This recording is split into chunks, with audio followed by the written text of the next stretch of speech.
we are live. So, welcome everybody. This is episode 3 of our Alien RPG campaign, a custom version of the Frontier War. We are Penapals, and I am Jesse, McMuffinfucker in chat, and I am the GM for this game. So, let's go ahead and just kind of go down the line here. Tad, you want to do an introduction? I'm freaking Satan in chat. I usually stream Fridays, though I haven't been lately, and I'm assembling models, so I don't want to talk right now. And you are playing. Oh, fuck, what's her name? Zarina? It's your character? Yes, Serena. See, I knew. I just didn't remember. All right. Oh yeah, and the Wayne guy. I'm also him. Yeah, Wayne is your assigned NPC, and Zarina is the squad like primary medic. Yeah. All right, Chris. I'm Chris, Chief Examiner, playing Randy. Yep. Randy is the sniper. You see. And then Keegan. I'm Dubon 23. I'm playing Bill Saber, and my NPC is Pope. I play games sometimes on Wednesday. Sometimes. Hold on, is my audio messed up on here? Probably. Also, do you think jalapeno poplars are like just like a different flavor of the poplars from Futurama? Yeah, Yeah. almost definitely. Like it's just a different race of whatever that alien was? Yeah, a different species. No, it'd be a different race. It's like the Omicronians Is that what it is? from Omicron Persei 8. Yeah, they were Omicronians. Yeah, the jalapeno ones are from Omicron Persei like 9 or something. Yeah, it's colder. That's why they're spicy. Mm-hmm. All right, well, hopefully this isn't sounding like me screaming in people's ears. I just looked at my OBS, and it was showing like the volume was turned way down for some reason on the audio input, so just had I'll to unmute reset it that. and tell you. You sound fine in stream. Okay. Yeah, I'm assuming earlier it sounded super quiet. But all right, so that's the introduction. Like I said, we're playing the Alien RPG by Free League Publishing. So, do any of you want to do a recap from 2 weeks ago with a lot of exposition?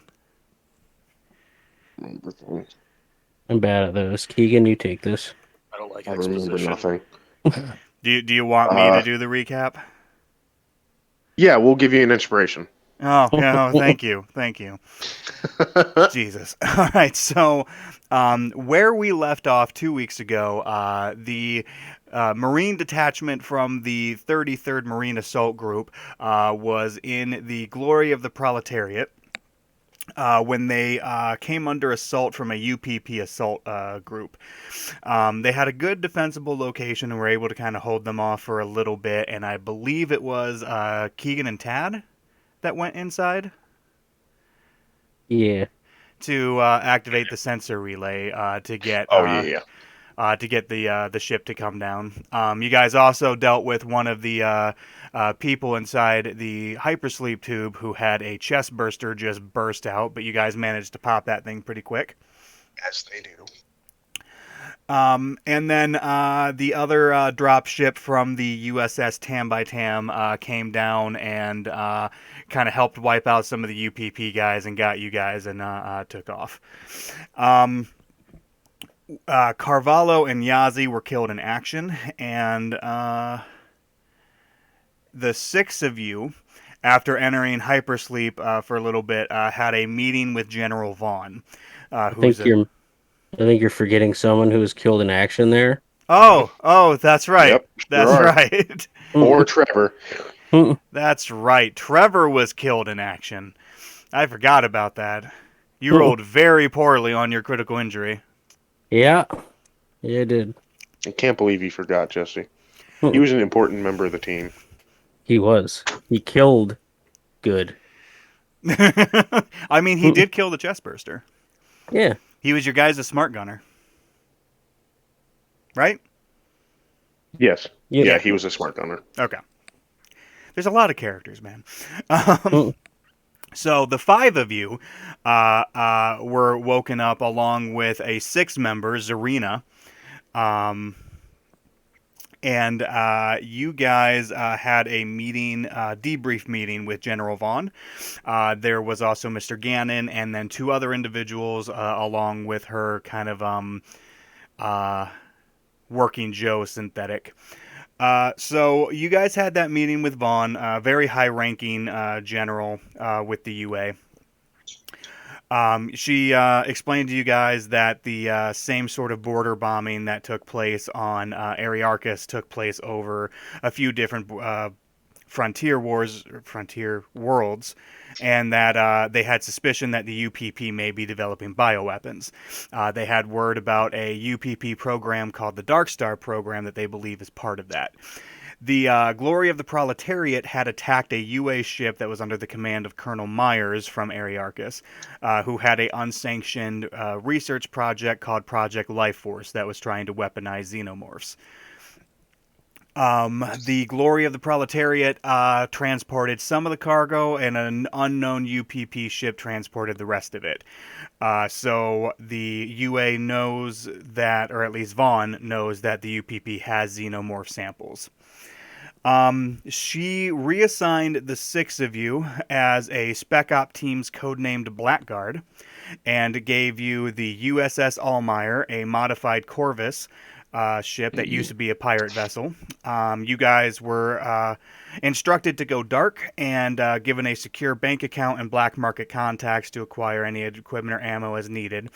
You were also assigned Corporal Maria Kowalski and co-pilot Lance Corporal Mukes Basu as a flight team, and Mr. Gannon joined you as a science officer. The three of you, or the three of them, joined the six of you, and your mission is to travel through the frontier area, investigating locations and targets of interest that have possible relation to the Dark Star program, and keep as quiet as possible and only report to General Vaughn. Mr. Gannon gave you three potential locations to scout out. The first was Corinth Colony, home to a bionational testing facility that went dark. The Talos CN4 network relay station, where there's been reports of some strange psychological disturbances among people going through that system, or Colara, which is the site that you guys decided to go to, which the information that you have on Colara is it is a newly discovered planet, that there were surveys that started on that planet to test its suitability for colonization, but the science team discovered what could be ancient ruins depicting large humanoid figures. And you know that a former UPP scientist, Dr. Vadim Egorov, joined the team on that planet. The survey team requested an independent security detail, but General Vaughn was able to intercept and scrub the message. And then you guys ended just entering hypersleep. And you know that your ship travels, I think it's 6 days per parsec, and it was only about 2 parsecs away to get to Colara. So about a 2-week journey. Fun fact, because we were talking about Omicron Persei 8 for Futurama, the original destination for the ship in the movie Alien Covenant was Omicron Persei 8. Nice. Oh. There you go, you fucking Fun nerds. fact. Most of the time, fun facts aren't fun facts, but that was a fun fact. Yeah. Yeah, that was a nice little fun fact. All right, so get some actual music going. All right, so you guys are just waking up from hypersleep. Pope has been kind of just wandering around the ship doing the routine maintenance and everything that the ship requires during its reduced life support functions while you guys are in hypersleep. Each of you have your assigned NPCs, so in addition to... we have the commander of the squad, which is... you're a sergeant now, right, Keegan? Oh yeah, I am. Yeah. So Sergeant Bill Saber and his dedicated NPC is a medic synthetic by the name of Pope. And then Zarina's dedicated NPC is a Comtech Marine named Wayne, and Randy's dedicated NPC is the pilot named Wilkes. But then you have your secondary pilots as well who can command the ship when Wilkes and the rest of you aren't on board. So you guys are just waking up from hypersleep. You know, the ship is just kind of coming back to, so it's still very cold. The air tastes stale and recycled, but you can smell fresh air coming through the vents as the systems are kind of coming back on. Pope is standing in the room alongside you guys, just kind of waiting patiently for everyone to get up and kind of shake loose the effects of the hypersleep. It was a relatively short jaunt, so it's not too terrible. You know, the really long journeys can lead to nausea and some aches. Really, the only thing is just dehydration. That's the most common effect, but there are special, like, essentially space Gatorade. It's literally called hydration, that Pope has ready for everybody. Is anyone suffering from space madness? No. So the Okay. it's trying to remember exactly what the acronym is, but it's a distortion effect that affects people's nervous systems. But that only takes place when you spend extended amounts of time in hypersleep. Or sorry, not hypersleep. When you spend extended amount of times not in hypersleep. That's one of the main reasons people go into hypersleep, is to avoid that. So space madness is a thing, though. Space madness is a thing. If you are not put in hypersleep and you're in FT hell for too long, you will start to experience a neurological distortion effect. Hmm. That is the primary reason for hypersleep, in addition to saving on resources. What if we're already neurologically distorted? It probably just makes it worse. Yeah. That's just, at that point, it's just weaponized autism. But yeah, so you guys are waking up. What would you like to do? I want to drink my Spaderade. Your Spaderade, all right? That does sound like a good idea, so I will also drink Spaderade. And then I guess I'll see about how far away we are from our destination. All right. So you guys, take, I don't know, 20 minutes maybe to drink the hydration packs, get your basic gear together and everything. Pope moves on to the galley to start at least preparing some kind of a basic meal for everybody. I'm assuming, since Wilkes is the primary pilot, him and what's her name? Marina. Maria, the other pilot. So Maria and Wilkes make their way to the bridge area. I'm assuming you're going to, Bill? Yee. Okay.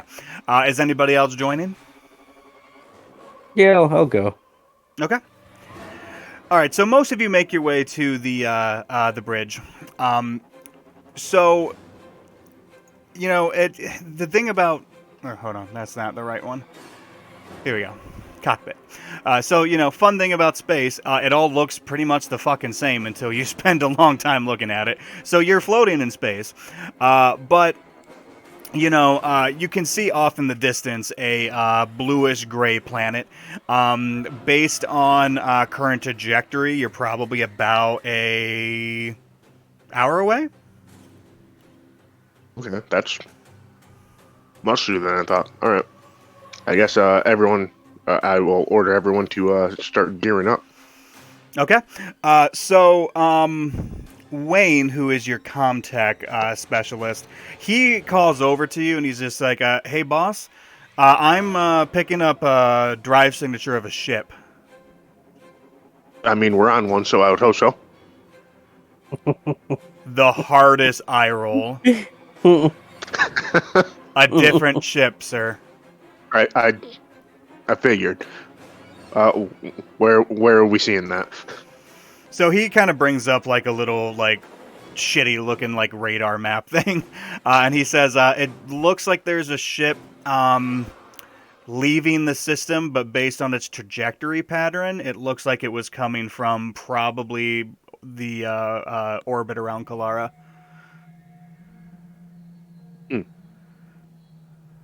Well, that might be something that we'll ask about when we get down there, but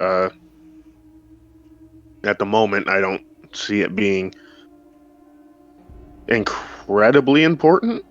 Well, I just figured I'd mention it to you, sir, because the drive signatures match what looked to be a UPP Corvette. Oh well, now that's more important. I feel like that should have been put in front of most of the other stuff. All right, so when we get down there, we'll just have to keep our eyes peeled for any UPP sympathizers.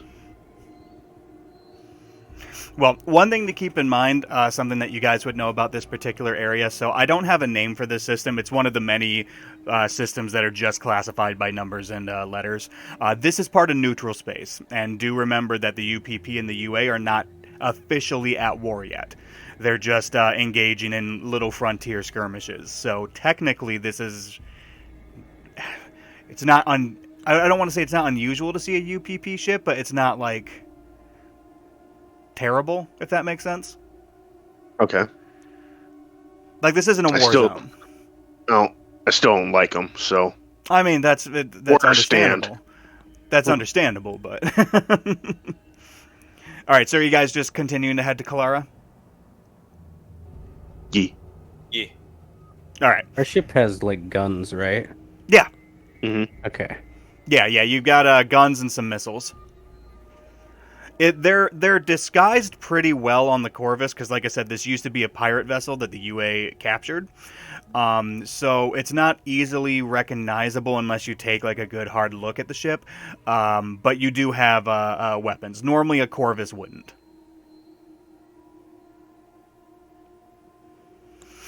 All right, so yeah, like I said, it only takes about an hour to approach Colara and get within distance. The ship that you have has a planetary approach suite, so it's capable of atmospheric flight, landing and takeoff, and all of that. So as you guys are kind of making your way to the planet, you can see. It appears as you get closer that most of this planet is made up of really steep, jutting like mountains. There's a lot of electrical storms in the area, and it's very extreme topography. Like we're talking like mountains that would dwarf Mount Everest, with extremely like deep, narrow valleys. So it doesn't actually look like the most hospitable place. But as you guys are arriving, again, I'm going to assume that the NPC Wilkes is going to be taking care of this because he's the contact guy. So he just kind of sends a message to the registry address for the contact information that you guys have for the survey team. And he just sends a message, asking for an approach vector. As you guys are in there, Mr. Gannon approaches and does explain to you guys that for this mission, you will be portraying a security team from Essen Security. From Essen? Essen. Essen. All right. Does that sound familiar to me? Not really. Okay. I mean, there's a lot of different security teams, so... Are we going to need to manufacture, like, uniforms or anything? Or are we just going to show up and, like, yeah, we're from Essen, and they're just like, yeah, sure. I mean, that's kind of up to you guys. You don't have the capabilities of manufacturing uniforms. We just wear our normal, like, army fatigues and our armor. I mean, you're masquerading as a security team on the frontier, so they probably don't look a whole lot different than Marines. And you guys know from the last session that you were given a new set of fatigues that didn't have specific Marine markings. Oh, well, there you go. So we basically already have one. Yeah, it'd be kind of bad if you gave a Spec Ops team all of the identifications for rank and military structure. You're infiltrating the Taliban, but you have an American T-shirt on, Yeah. like an American flag with like an eagle on the front. It says fuck ISIS. Yeah. But yeah, so you guys are masquerading as Essen Security, and you were hired by a survey team by Asenko Industries. All right. So Wilkes gets on the horn and contacts the ground team from Asenko, gets a flight trajectory to take. You guys kind of tilt around orbit a little bit before going down. You see... Actually, hold on. I forgot that I had stuff for this.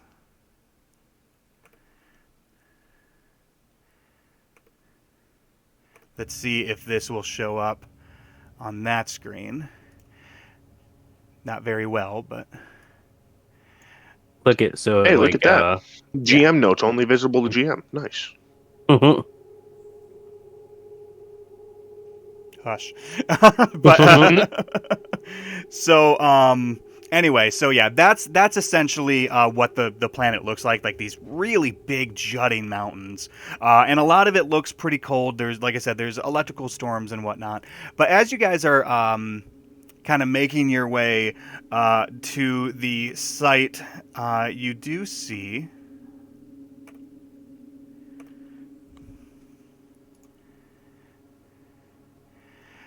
this actually really nice valley. Ignore... Man, that's big. Yeah, it is enormous. No, I mean the picture. Oh, yeah. Mhm. I don't know why this picture is so much larger, but... But yeah, so there's this enormous valley that looks like it's made of like some nice rolling plains, some forest. It actually looks pretty good down there. It's like I said, it's a very big valley, probably about the size of like, I want to say Maine. Oh. Oh, that's a big valley. It's a very big valley. But so you guys, you start making your approach. When you first go through, it's kind of jostling because there's still some electrical storms, but it looks like the weather is fairly stable above the valley, so it's not too bad. But you guys kind of managed to go in, and towards like the south of the valley, maybe just I want to say about 10, 20 miles away from the edge of the mountainous area where it first starts up towards the edge of the valley.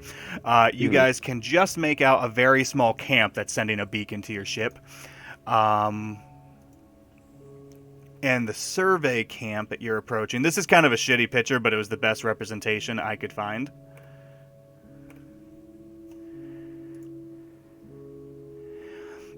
I mean, it gets the job done. It gets the job done, yeah. So it just looks like a collection of prefabricated buildings with a kind of wall built around it with one opening to the side. What's not pictured, obviously, are some like ATVs and stuff that they have kind of arranged in the middle a little bit. But, there's no area there for... I'm going to switch this to our basic splash screen, but there's no like room inside that area to land. There's no official landing pad. You guys can make out a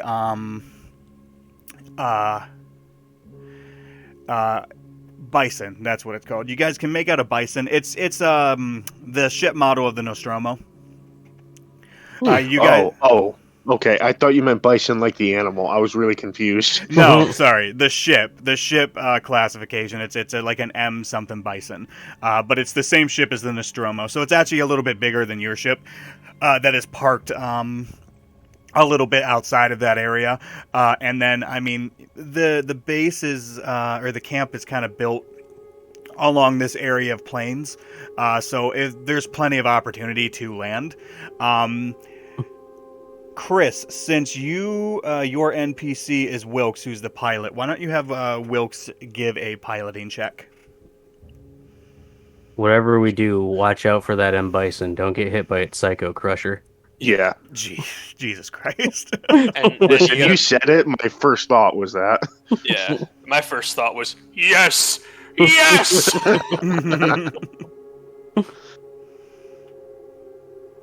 Oh. He's got the big dumb. Good start. I mean, you can have Wilkes push it. Oh, speaking of failing, do any of us have story points now? Oh, yes, all of you would have 1 story point. Oh, no. Radical. I haven't even gone on a mission yet, and I got one. I'm assuming story points are per player. Yes, it's Oh, yeah, player, they not were, character. Okay. If he pushes, something bad's gonna happen. We're gonna crash, so he's gonna push it. Nice. I go stress up by 1, yeah? Yep. Yeah. And then you add the stress dice to that. Oh, Nope. good. Another failure. 2. Can I keep pushing it? No. No. Unfortunately, you cannot. Unless you have a talent that says you can. Pushed it to the limit. Limit.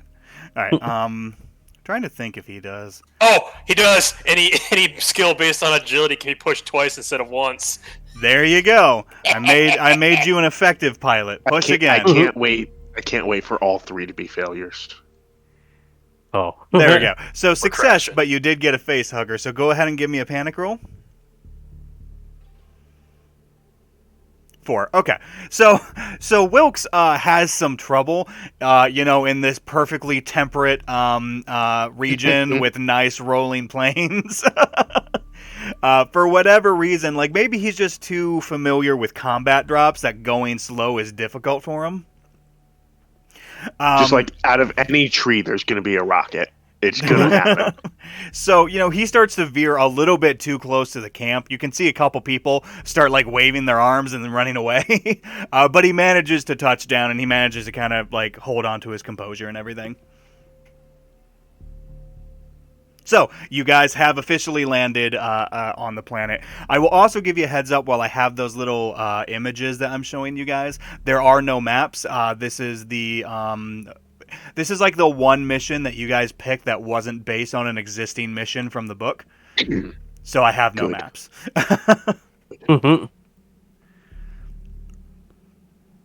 Not even like generic Battlefield 1. No, I don't want like generic Battlefield stuff for this. This is so theater of the mind with combat anyway. It's not super necessary. Yeah, I've discovered that running the Fallout one, that as soon as it's like zones instead of squares, I immediately don't know how to like build a map for it. So Yeah. All right, so you guys are on the ship. You are landed. What are you doing? are we? I assume we landed in like a field, or are we on like a base?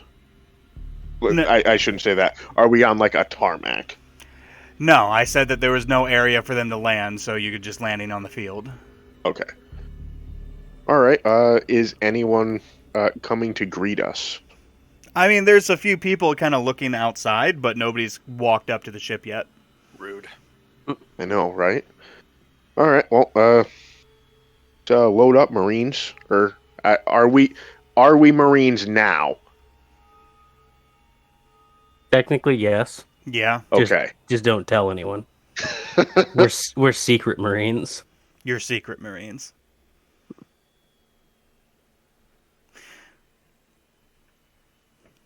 So you guys All right. heading out? Yeah. All right. So Corporal Maria Kowalski and the Lance Corporal Mukes Basu, the flight team that you guys have, they're going to stay behind on the ship along with Mr. Gannon. All right. Kowalski addresses Sergeant Saber and just says, "Sir, what would you like us to do in the interim? Do you have any specific instructions for us?" The area around the place seems fairly secure. There doesn't seem to be any like immediate like areas of threat that I would want the ship to like go back into orbit for.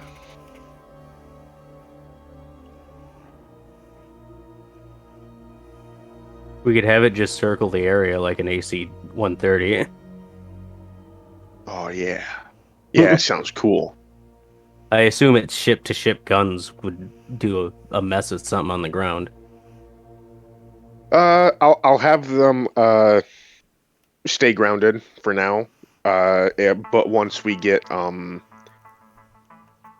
like briefed on what they want us to do here, I might have them do that. Okay. All right, so the three of you and your three dedicated NPCs, are you going to be the ones that head out? Yee. Okay. All right, so you guys head out of the ship. Where you landed is, not terribly far from the actual base camp. As you guys start to approach, you do see, like I said, there's a couple of people who were watching, but you see one individual who appears to be a middle-aged woman, kind of like scraggly hair, and she has a very haggard look, who is just kind of walking over to meet you guys on the way. Ah, good, the welcoming party. So as she approaches, she kind of just stops for a second and she says, "Are you guys Essen? We sure are. And who's in charge?" That would be me. All right. So she walks over to you and she holds out her hand. I shake it heartily. Okay. So she says, "I'm Anissa Deacon. I'm the head of operations here for Asenko. I'm the one who called in the security request." Well, you got the best. So, what do you need us to do? Well, first of all, let's head inside the camp. Of course. So she leads you guys into the camp. Like I said, it's just for prefabricated buildings. There's about... Give me a second here.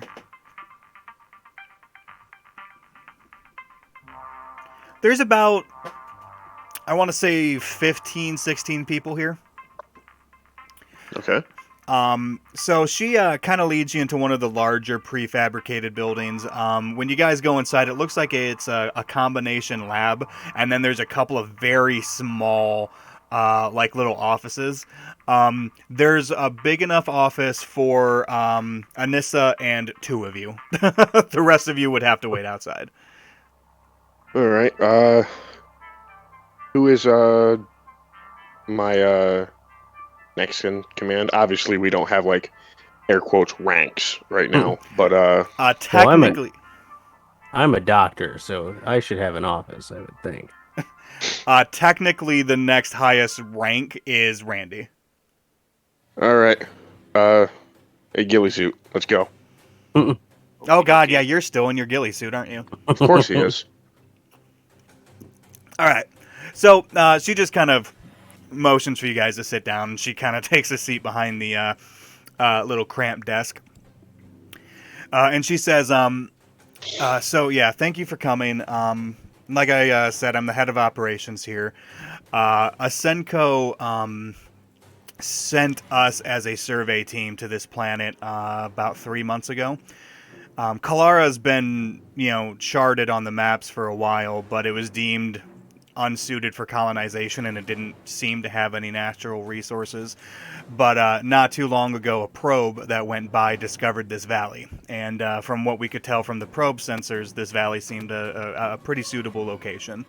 So Asenko sent us to conduct some surveys. We have a doctor of biology, environmental science, and geology here, along with their various assistants. And we've been conducting surveys for the last couple of months. About 2 months ago, so after about a month here, because we, surveyed the areas closest to our camp, we discovered, and she kind of takes a pause and a little bit of a long sigh, and she says, we discovered what looks almost like ruins. I don't know exactly how to explain it, but we found this round structure with a wall that seems to be running around it, and a smaller round structure in front of the entrance beyond the wall. There's a lot of trees in the area that were obscuring the structure, and when we did our initial flyby reports, that specific area was putting out a lot of magnetic interference. We actually had trouble with our ship stabilizers around that area, so we had it on the map to be surveyed relatively quickly. When we got close enough to the structure, we thought that maybe it was a strange, natural occurrence, but when we got close enough to it, we could see what almost looked like reliefs of just like these large humanoid figures along the walls. And our geologist was able to date the structure back several thousand years, although he said that he wasn't sure what the material was actually made from. After we discovered that, we returned to our camp. We made necessary communications and just decided to leave the site alone. About 3 weeks ago, a archaeology team arrived. I don't know why there would be a dedicated archaeology team, because as far as I know, there aren't many sites like this, but a archaeology team from BioNational arrived, saying that they had the contract to investigate the potential ruins. They set up a separate camp nearby the ruins, but it wasn't too long after that that their security team, and she pauses for a little bit and says, yes, the archaeologists have a security team. The security team started to prevent us from going too far away from our camp. They told us that the planet was under BioNational's jurisdiction now, and that they were worried about us potentially contaminating other sites of interest along the valley, which is complete bullshit because, I mean, BioNational is larger than Asenko. They might very well win those rights, but it's going to take months in the courts to decide who actually have the rights to this location. And I mean, it doesn't matter anyway. This is the frontier. This might as well be the Wild West. But we only have a handful of surveys that we need to complete. Like we're talking a couple of days. And we tried to explain it to them, and they will not budge. And while their security team hasn't been outright violent, they've been persistent enough to kind of dissuade us. So we decided to contact you guys so that we would have somebody in our corner and maybe be able to conduct the rest of our surveys in peace, so we can get out of here and then leave them with whatever it was that they found.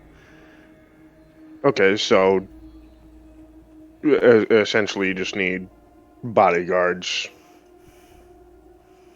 from Yes. the BioNational securities. All right. Essentially. We would also like, because we are venturing out further from our camp to conduct these final surveys, we would also like escorts for that. We figured since you guys will already be here, because usually the security team from the archaeology camp doesn't really mess with us too much in our camp, but it's once we like they almost like parole the perimeter far out, like a couple of miles once you get closer to the trees. So we would just feel better with armed escorts when we conduct our surveys. But we only need about 2 days worth of surveys to be completed. Okay. Sounds reasonable. And these ruins, you said that they're very old. Is there anything we should know about them? I mean, besides the magnetic disturbance, I'm not entirely sure. Communications are difficult around it. Like I said, our flight stabilizers got messed up when we got a little bit too close. We don't know much else about it. We did some carbon dating, and once we discovered those reliefs, we understood that this was something important, and we left it alone. We don't have the personnel to be messing around with something like that. You know, our job is to conduct surveys, and we don't get paid until we finish these surveys. So I can't tell you much about it. The archaeology team might be able to. If you want to pay them a visit, that's up to you. Well, it sounds like they're going to need some talking to anyway to understand that we're here now. I mean, I have very little doubt that they would have seen the ship approach. I mean, we don't get visited by anybody. We're an uncharted planet, so. Right. Speaking of visitors, when we got in system, we saw that another ship was leaving. So she kind of like raises an eyebrow a little bit, and she says, "Yeah, I don't know about that. There's, as far as I can tell, no ship has landed. I mean, the valley's pretty large, but we have enough sensor range that we would be able to pick up a ship approaching. I mean, the storms would prevent us from being able to tell if there was anything in orbit, but I don't think anybody landed." Would you be able to detect anyone on, say, the opposite side of the planet? Probably not, no. I mean, we would only be able to tell what's in this valley, but I mean, like I said, this planet's been charted by probes before. I can't imagine Mhm. there's anything else of interest besides this valley. I mean, the rest of the planet is pretty inhospitable. But it's possible, I suppose. Okay. All right, well, I appreciate your information on that. Okay, is there anything that you would need us to do right now, or do we have time to get ourselves situated? Absolutely. If you'd actually follow me, and she gets up and she kind of walks out. The rest of you who've been waiting outside, the people around you, most of them look pretty academic. They're giving you guys space, but nobody seems unfriendly. A lot of them actually look relieved to see guys with guns hanging out around outside. But they're kind of right, yeah. But they're giving you guys like kind of a respectful distance right now. But she leads you guys outside, and then leads you towards the edge of camp to another slightly smaller prefabricated building, and she says, this was a storage area for most of our supplies when we first arrived. Our supplies have dwindled, and we moved what we had to some other buildings and converted this into a sort of barracks. It's got just basic cots, but it's an area for you guys, at least for the next couple of days. I hope it'll be suitable enough. It should be. As for immediate concerns, we're not going to be conducting any more surveys until tomorrow. Right now, it's hard to tell what time it is. The valley, especially with how tall the mountains are, really kind of fucks that up. But she explains, we've got about 7 hours of daylight typically. Right now, we probably have a couple hours before it starts to get dark. So we're not conducting anything now. So if you guys want to get settled in, my only request, or sorry, not a couple hours, it would be about 4 hours. She says, my only request would be, that you're back before nightfall. Just one thing to alert you of, we haven't encountered a lot of hostile indigenous life, but there is a group of, I don't know exactly how to explain it. They're almost like mountain lions. They're sort of like a feline creature that travels in packs that's given us a little bit of trouble. They haven't been terrible, but they're more active at night. That's one of the main reasons why we have a wall. So we would just ask that you're back at night, maybe for patrol. Of course. And then, like I said, tomorrow we'll start conducting the surveys. We have 3 primary teams here. And after that, she kind of leads you away from the barracks to a few different buildings that have different academic types around them. And she introduces first a much older man with like really big spectacles and a little bit of a ratty composition. And she says, this is Dr. Hilbert Hermanson. He is a doctor of biology and is in charge of our biology team.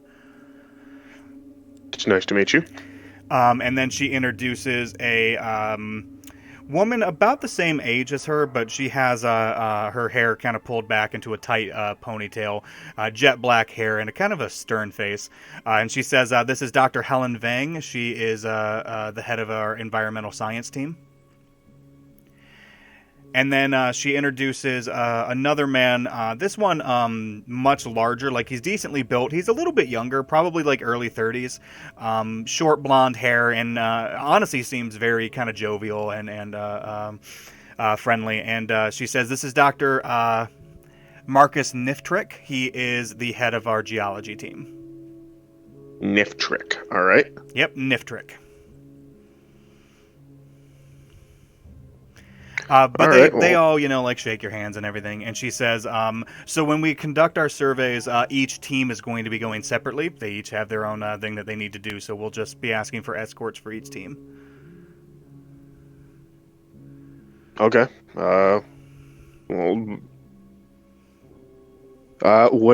Would my character know what would be an appropriate amount of people for an escort? That is kind of up to you. All right. So but I imagine she explains the escort is going to be or the team is going to be the head of the team, and then probably about 2 to 3 of their assistants. So you're probably looking at about 3 to 4 people. Okay. So 1 or 2, probably. Yeah, probably. All right. But she says, so I know that was a lot of information, but if you have any questions, please let me know. And besides that, like I said, we got about 4 hours of daylight, so please go ahead and get settled and do anything else that you would like to do. And we will talk tomorrow. Sounds good. Thank you very much.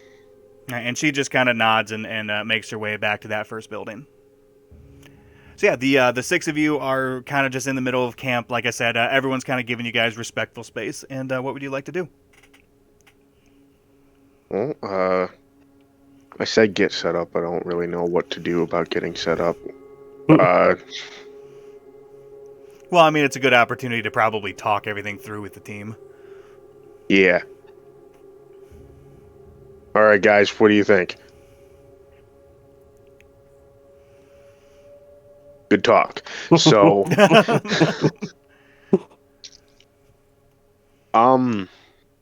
I don't think we're really going to be able to do anything as far as what we need to do until we get to the ruins themselves. We also might want to. Did she say how far away the Biotechnica people were? It's bio national. Oh, right, Biotechnica's Fallout. God damn it, a Mhm. cyberpunk thing. All right, Yeah, no, it's bio national. She says their camp is about an hour away. all right, and she by said by that we have a ATV. couple. You have about 4 hours. Oh, we have 4 hours. Yeah. I accidentally said 2 hours. You have 4 hours until nightfall, and the archaeology camp and the ruins are about an hour drive from it with an ATV. All right, do we have access to those ATVs? I mean potentially, but you guys also have ATVs on your ship. Oh yeah, that's right. All right. So what we could do right now is go talk to the bionational people. Let them know that we are going to be working with uh, these people. I can't remember Asenko. what Asenko.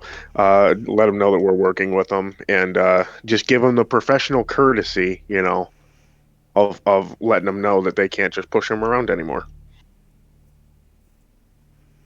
And maybe also figure out what the fucking UPP ship was doing here.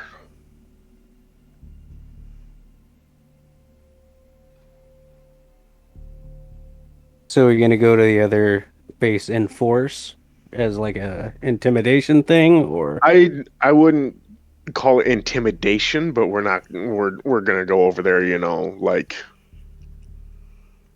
as a security force, you know. Like they sort of just showed up on these people's doorsteps, so I feel like it's fairly reasonable that we do the same to them. I don't want to get into. I mean, I kind of do, but I don't want to get into a fight with them over there.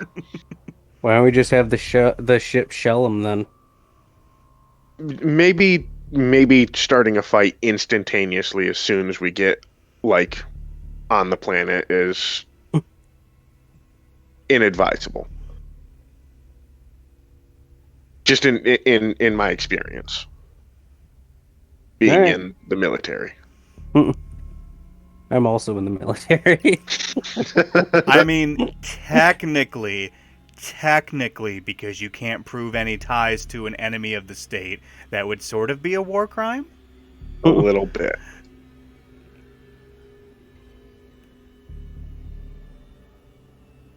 All right, so that is my suggestion. I would like to think that I am a reasonable leader. So if there are any objections, Do they have like a medical doctor here? The closest thing would be Hermanson, who is their director of biology. He's not like an actual like medic, but I mean he's still like a doctor. Okay. I'll probably stick around here just to see if anyone has any like medical needs that I can take care of. Wayne will I go with mean, you though. all right. I mean, I suppose I could leave Pope behind to do that as well. Actually, You probably want a medic with the team and a medic Yeah, here. yeah. I'll take both with me. Okay. All right. Yeah, so it sounds like that's what we're gonna do. All right, so who's going to head to the camp, the archaeology camp? Sounds like maybe everyone with Zarina. Are you going to leave anybody else behind with Zarina, or just leave Zarina? We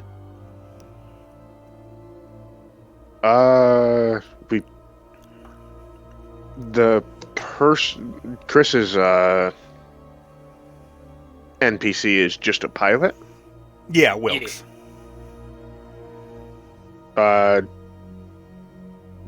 We probably don't need to bring Wilkes along, but I would also like to show up with people. Like Tad was saying, I don't want it to be like an intimidation thing, but I want them to know that we're serious. So maybe I'll just bring as many people as I can with it. All right, so just leaving Zarina then? Yeah. Okay. So yeah, they have about 4 ATVs in the camp, and then you have the 3 ATVs that are on your ship. The ATVs that you guys have are a Wayland Yutani model, where the seats are facing opposite. So there's the one person in the front driving, but the person sitting in the back is facing the rear. Okay. And then the ATVs that they have are just like basic ATVs where you would just have 2 people. All right. How big is our force? I'm trying to think how many people we have right now. Well, not counting the people staying on the ship, you have 5 because Zarina's staying behind. Yeah. Okay, so we probably only need our ATVs right now then. I will also tell you that your ATVs are a little bit newer, and it's a more of a military model. They have backwards facing seats for a gunner. Yeah, yeah. I think that's for the best that we use ours. All right, so I mean, it doesn't take that long to get to the ship. You had to park kind of away from the camp, just for safety reasons, but it's only like 15 minutes to walk from the camp to where the Allmeyer is waiting. And yeah, I mean the ATVs are just stored towards the bottom in like where the cargo area would be. They're chained up a little bit, but it doesn't take that much effort to get them unchained. You would probably have to take all 3 since there's 5 of you. One ATV would only have 1 person, but then the other 4 could ride the other 2. Okay. But yeah, so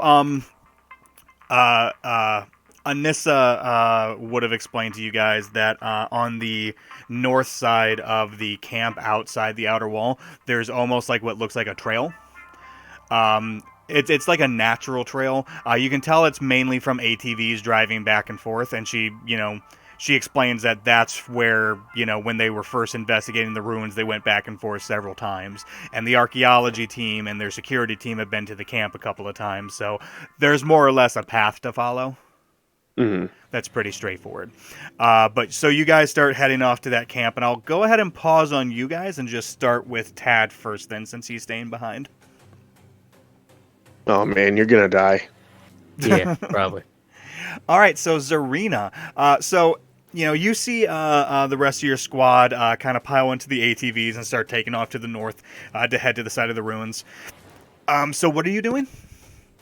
She was just going to see if anyone has any needs medical attention for anything. Like maybe they have like a bunion on their foot or something that the biologist couldn't really do anything for. Any boo-boos, essentially. Yeah. So you do know when you kind of go around the camp a little bit, are you introducing yourself as like a medic or a doctor, or? Yeah. Squad medic or whatever. All right. So Dr. Hermanson would actually tell you, we've got a young man who's part of my team, Danny Yout. Danny was attacked by one of those cat-like things. We don't have a name for him yet. I'm still working on that. Spoogers. What? Space cougar. Spoogers. Spoogers. Yeah, space cougar. Spoogers. We've run into them before. Yeah. Yeah. So he's just like, he was attacked by a spooger, and we've done what we can, obviously, but like I think he might have a broken bone, and there's a possibility of an infection, which is obviously worrisome. When we first came down here and conducted the surveys, we didn't, detect any sort of like airborne contaminants or any sort of micro life that would be problematic. But he does seem to have an infection. I'm hoping it's just something basic, but I don't know. I don't have really medical equipment for that. Yeah, untreated broken bone could cause a fat emboli too. I should look at that. What did you just say? A fat emboli is when if a bone breaks, it can dislodge some of your fat and it'll go into your veins and it'll cause an embolism. A fat emboli. I don't like that you know that. I watched a lot of medical shows as a kid. Okay. Yeah, get Yes. wrecked, Keegan. So he nods with approval, and he just says we don't really have an infirmary, but Danny is just kind of in his bunk right now. But it's and he points to the building. He's just like, it's a communal area that most of the biology team shares. You'll find him in there. All right, I'll go take a look at Danny's injuries. Okay.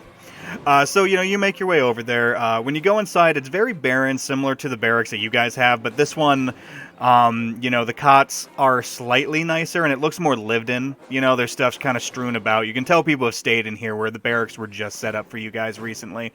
It's empty except for a young man who is in the corner of the room. He's got sort of like almost like makeshift curtain, kind of like taped around the area just for a little bit of privacy, but you can make out like a little bit of his head. He looks like he might be reading, but it's a little hard to tell from your vantage point. But he kind of cranes his head a little bit when he sees you walk in. You can see he's actually got like some sweat gleaming on his face, even though like temperature right now is probably, I want to say 67, 68, like high 60s. Oh, so it's me. Understood. Yeah, it's a very nice moderate temperature, and this young scrawny man is sweating. But he kind of looks over at you with confusion and then like a little bit of recognition, and he's just like, "Can I help you?" Yeah. Zarina's just like, hi, I'm Zarina Orle. I'm the security team you've hired as a medic, and I heard you had some problems I wanted to take a look at. So he kind of perks up a little bit. He's like, "Yeah, no, they said that the security team should be arriving soon." And his voice is a little strained. You can hear like a little bit of pain, kind of like in the background. But he for the most part doesn't seem too terrible. And he just says, "Yeah, sorry about the mess." And he kind of yanks on the like curtain a little bit, and the tape comes undone. And, like part of it falls down. And he says, "Yeah, one of those like weird cat things." Yeah, the spoogers. Yep. Spooger, huh? Yeah. One of the spoogers. We've seen a few of them before. They usually don't get too close when there's a group of us, but they've been getting a little bit braver recently. And one of them lunged at me and bit my leg, and I fell, and I think there might be a fracture or something. It's been extremely painful, and it's swollen, and he kind of like lifts up his leg, swings it slightly over the bed so you can see it, and you can see it's actually like a weird he's got some bruising, but you also see that there's like a greenish tint. Well, that's not good. He's got some bandages wrapped around it, but the bandages are a little bloody, but it's mostly looks like they're stained with pus. Okay. Well, I'm definitely going to take a look at that then. Just take a look at the wound.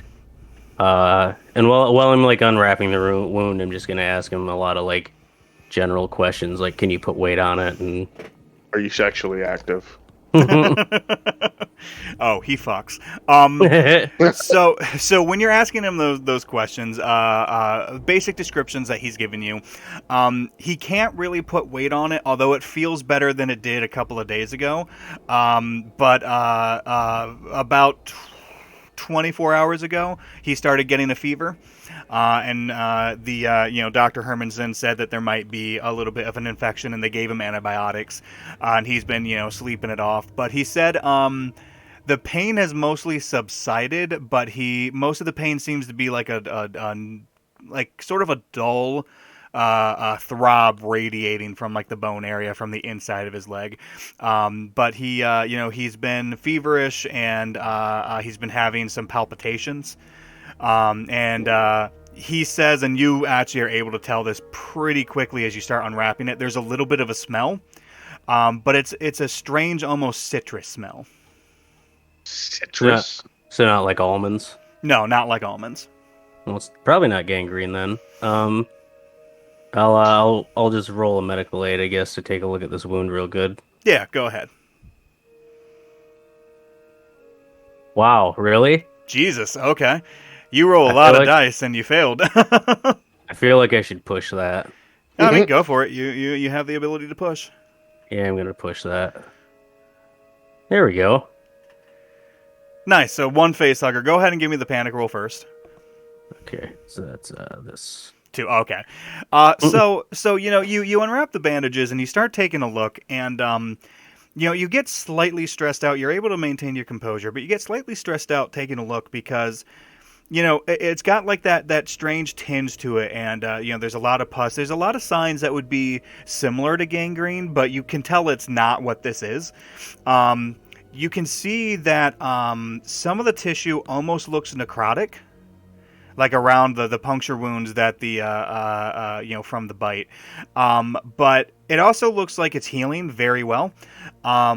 It actually looks almost like the injury would be a couple of weeks old. It doesn't look like something that happened just a couple of days ago.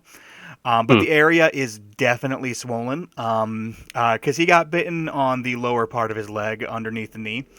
Swollen and necrotic tissue, so like it sounds like a snake bite. Kind of, yes.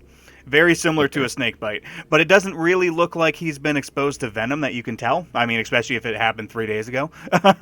Yeah, if it would have already worked its way out of the system. Yeah. And the citrus smell is kind of throwing you off a little bit. The swelling's a little bit weird because, like I said, the area is swollen, but you also notice, because it's on his right leg, you also notice his foot is swollen too. And his foot doesn't appear to be injured in any way. Okay. What would my medical aid roll point me towards with this? Your medical aid roll, especially since you got 3 successes, again, I'm actually impressed. You made the comparison to Venom on your own.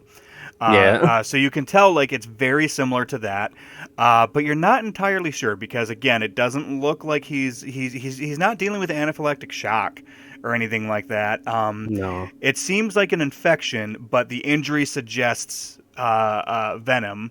It's kind of hard to say without doing like maybe a little bit of blood work or something. Do we have the facilities on our ship to do that kind of shit? Your medbay does have an auto dock, yes. Okay. Would I have to bring him there to test his blood, or could I just take a sample of his blood to the auto dock?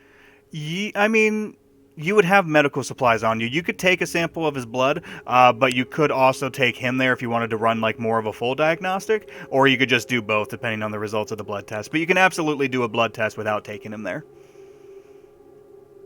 Oh, well, I think I'll just start with a blood test to see if this is something we could take care of here, and if it's not, I would probably want to take him, because, I mean, as me, Tad, a non-medical man, doctor, I'm thinking possibly injected him with some venom, but the venom, like, it did its damage, and it's just done now. I guess I'd ask him, how long has his foot been swollen? Did it swell up immediately, or maybe like an hour after? He said that it started swelling up maybe 12 hours ago. Okay, so that's a recent thing. Yes. He said he started getting the fever, about 24 hours ago. It started swelling up about 12 hours ago. When he, first got it, it was just, it was an injury. It was just bleeding, and it started pussing after about the first day. Okay. And he said the citrus smell started maybe about 6 hours ago. Okay. Well, with all of this together, I think it probably would be better just to take him to the auto doc, get some X-rays, do some blood work, shit like that. Okay. Also, from the examination, his body temperature right now is about 95. Oh, it's lower. Yes. Hmm. Yeah, that's interesting. Yeah, we're gonna get some tests done on him in the auto doc. So I guess I'll probably just I'll just tell him that I'm going to take him to the ship to get him a more like to run some tests on him, and I'm just going to tell him to wait there for a second. And I'm gonna go out and find I don't know some big guys to carry him out to one of their ATVs or whatever to take him back to our ship. Okay. So heading out, most of the bigger guys are some of the geology team. Like I said, Marcus himself, like the doctor, is pretty swole. When you go out there, Anissa kind of walks over to you and she just says, so what's going on? It looks I can't tell if his leg is broken or not, but it does seem like the spooker perhaps injected him with some kind of a venom that may have caused some damage, and there's probably some kind of infection, but the weird thing is if it is an infection, his temperature is actually lower than it should be, not higher, and that's I just think I'd like to get some x-rays and run some blood work back on the ship. So she nods a little bit and she says, I mean, that would be fantastic. We don't really have anything like that here. And thank you. I mean, I know that goes a little bit beyond your job description, but we obviously appreciate it. I took an oath. Look at Tad playing like a oath is. no.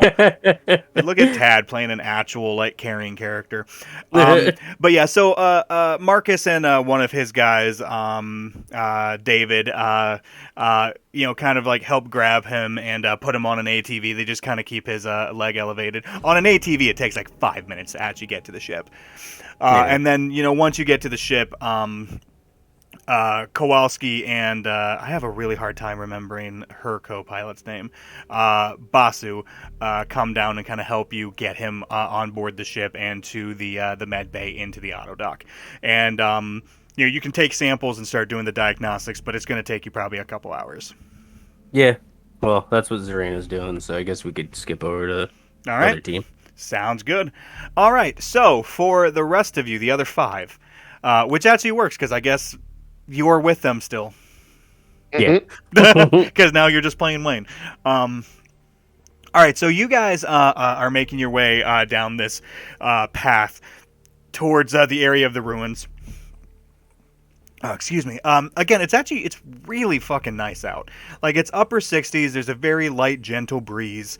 It's the grass in the field is maybe about like a foot tall, and it's just swaying nicely. It's slightly hilly.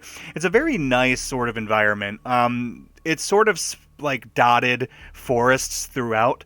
So there's areas of plains and whatnot. And you guys are going for about 45 minutes when you start seeing the structure up ahead. You can just make out something very large behind trees. It looks like when you first start approaching, it looks like a hill with trees kind of building up around. But you notice that the trees that are around it are huge. They're almost like redwoods. And you can see that instead of dirt, you can see a structure that's kind of behind it. So it's not actually a hill, it's the building that you're approaching. As you guys get a little bit closer, you start seeing the signs of a camp. It's sort of similar to the survey camp. You can make out an outer wall. You guys are coming from a higher point and going down a hill a little bit, getting closer, because it looks like they built the camp right outside of the structure. It looks like the structure goes right up to the edge of a field, and then like right past that to the tree line is where the ruins actually begin. But you guys start making your way down, and you can see also prefabricated buildings, but they're much larger and a little bit nicer. And you can see that, the same description that Anissa gave you, where it's this large kind of spherical structure with a outer wall surrounding it with some space between, and then a smaller spherical structure in front of the large one with an entrance through the wall facing the smaller sphere. You can see that there is sort of like white plastic draped around part of that sphere where you might imagine an entrance would be, and it looks like that entrance is right in the like the camp has been built almost around it. As you guys are approaching, you also notice you hear like almost like a whistle, like somebody blowing a. Is that a? Blowing a whistle. Yeah, just blowing a whistle. Like, is there? Like a signal whistle. Thank you, signal whistle. Thank you. Blowing like a signal whistle, and you can see a couple of individuals making their way outside of the gate. This one actually has a gate; it's not just an opening. You also notice 2 sentry guns built along the wall. Oh shit! These guys mean business. All right. But you see a few individuals start lining up outside of the gate. Give me a second here. Looks to be about 5 of them lining outside the gate as you guys are approaching. One guy in the middle, kind of walks forward and puts his hand out. All right. I mean, I'm gonna keep approaching until we get to him. Okay. So, I mean, are you slowing down when you're approaching? Absolutely not gonna run him over. Yes, I'm slowing down. Just trying to debate how aggressive you're trying to approach them here. You see all of them, they're geared up, very similar to you guys. They all have, some kind of personal armor. They all have weapons. You can tell they don't have, standard pulse rifles and stuff. I'll actually let everyone make observations since you're all military.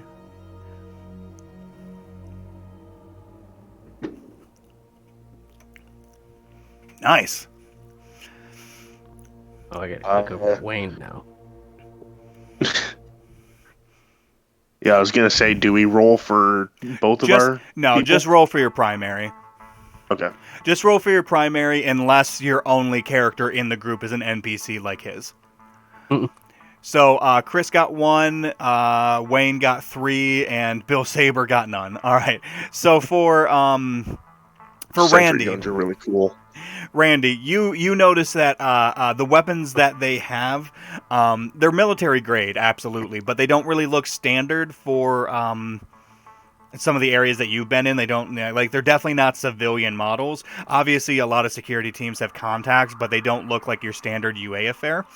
For Wayne, as Wayne is approaching, he notices that a lot of these guns actually look almost like UPP issued. Which by itself doesn't necessarily mean a lot. They could have a contact in the UPP, but they're definitely UPP weapons. Okay. Take a mental note of that. All right. But you guys slow down kind of outside the area in front of them.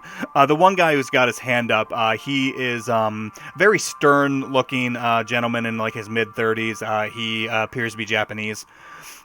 He just kind of walks forward a little bit, and he says, state your purpose. We are here to announce ourselves. We are working security for, those people. The Okay. Do I need to take you a notepad? A Senko. A Senko. Write it down. ACCENCO. A Senko. A Senko. All right. Yeah, we are here to announce ourselves. We are going to be working security for a Senko. Just wanted to give some professional courtesy about the changes that are happening. One just security wanted to, team to another. Yeah. So he nods a little bit. He's still not cracking a smile or anything though, but he nods a little bit and he says, "And what changes would those be?" Oh well, they're going to have escorts now, obviously. So when they are going out to do whatever they need to do, they're going to, have armed guards with them. Well, that's slightly problematic, as we explained to your associates in Asenko earlier. Bionational has jurisdiction over this planet, and we need them to stay where they are or vacate the planet in order to not potentially damage any other sites of interest. Right. Would you have, say, like documents showing that they have jurisdiction? We have documents written up by Bionational, but we're still awaiting final decision from the courts. Okay, well, until we get that final decision, I am going to consider this a open territory. I'm sure you understand. I'm sure you understand the court thing is sort of just a formality. Well, the world is run on formalities, you know. No, the world's usually run on something else out here this far away. What would that be, sir? I'm a little I'm a little new to the planet, so maybe things are a little different on this side of the. Is the alien universe is it galaxy spanning or is it like arm spanning? It's like part of the galaxy. It's like a section All of right. it. So All he finally chuckles a little bit when you say that, and you see he kind of grips his rifle slightly harder. He doesn't bring it up, but you can tell, like, you can see a noticeable grip.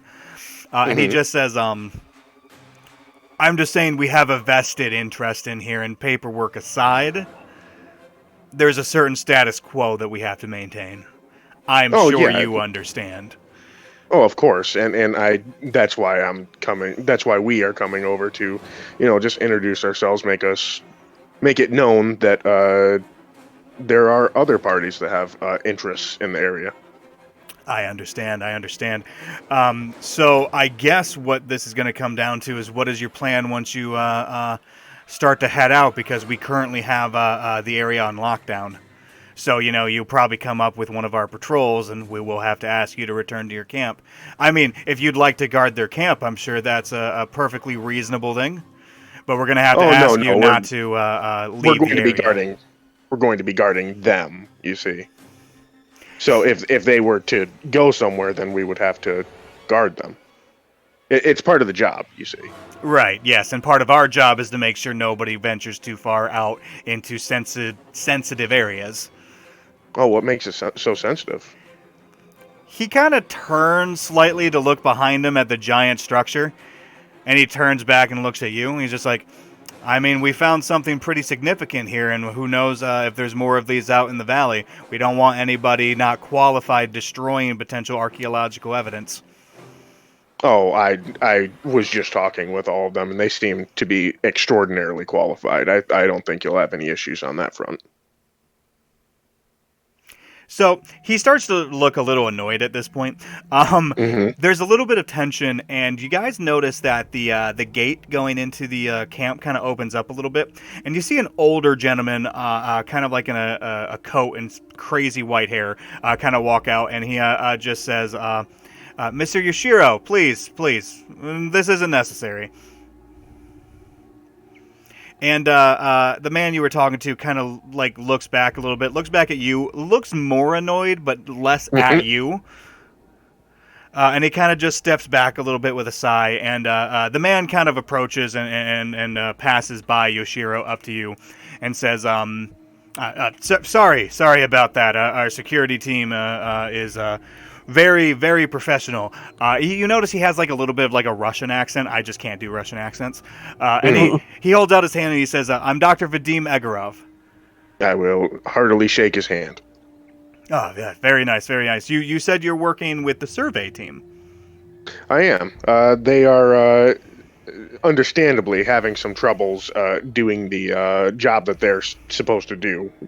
I understand that it's a sensitive area, but I wanted to give you my assurances that they will be taking the utmost care while they are surveying. So he kind of nods a little bit. You see him stroke the great stubble that he has around his chin. He's a little bit more of a rotund individual, so it's more stroking the stubble on both of his chins. Chubble. Okay. I'm just going to call it Chubble. That sounds much better. Yeah. I like that, actually. That's pretty funny. And he nods a little bit, and he says, I see. I mean, I would prefer not to, but I understand that they've been here for a few weeks now, and ultimately, and he kind of turns back and looks at the site, we have the most important site here. I would just ask that you make sure that they're extra careful. And you see Mr. Yoshiro, who's obviously the head of the security team, kind of approach, and he says, Dr. Agaroff, I wouldn't suggest that. And he kind of just waves him off. He's like, we have what we need here. And so if the survey team insists, I'm glad that they have a security team that seems competent enough to escort them. Well, I am extremely gladdened to hear that we have an understanding. I am glad that you are a reasonable man. He just nods and laughs a little bit. He's like, absolutely.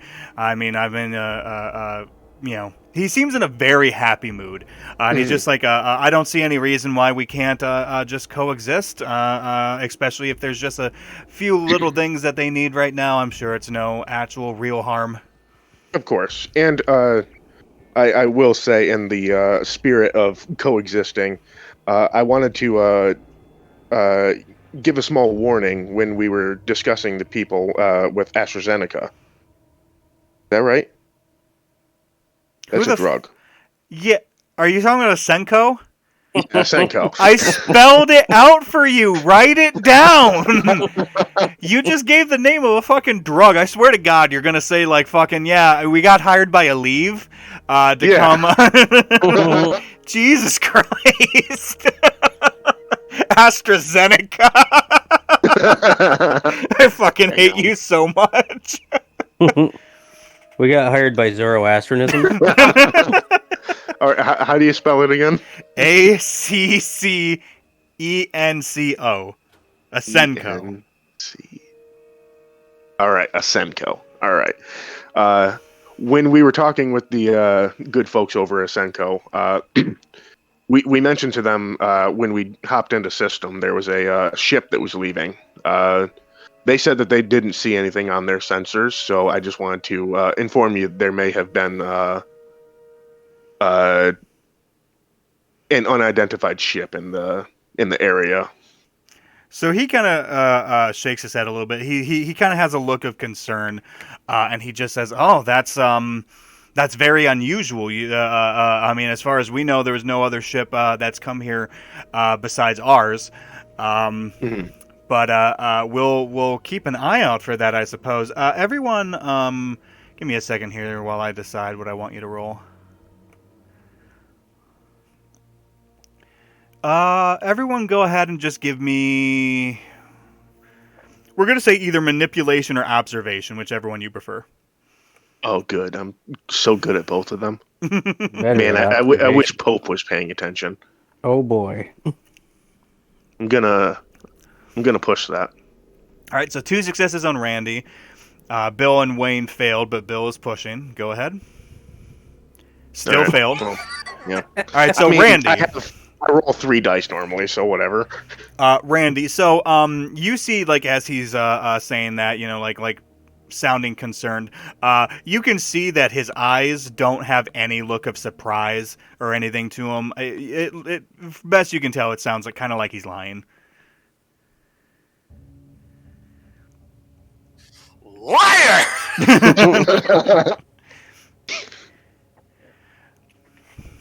But yeah, so he just says, yeah, I mean, we'll keep an eye out for that, but as far as I know, there shouldn't be any other ships in the system.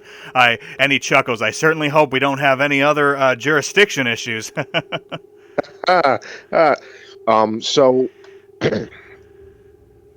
yeah, that was generally everything I wanted to get across. Just, a friendly hello. Oh, absolutely. I appreciate that. And he kind of like looks at you guys a little bit. He's like, "Where did you say you're from again? What company?" Oh no, why'd you do fuck. It's at I'm gonna start Essen? There you go. I'm gonna start tying your character's knowledge to your knowledge. No, don't do that. That's bad. Like if you Please don't do that. All right, so you say you're with Essen, and he kind of nods a little bit. He's like, okay, I see. Well, like I said, I appreciate you coming by. And he looks back over at his security team and says, we'll give you guys the space that you need, and we'll just continue doing our work here. Sounds more than agreeable. Thank you. Absolutely. Anything else I can do for you, gentlemen? No, I think that'll do it. Alrighty. Please let me know if there's anything else you need. Let me know if you'd like to come into the camp and see what we're doing. But other than that, you guys have a great day and a great night. You as well. Thank you very much. And he just kind of motions to the security team, and they all go back inside the gate. You see the sentry guns, though, are still, like, turning, but, they're just, like, pointed at you. Mm-hmm. So All right. what are you guys doing?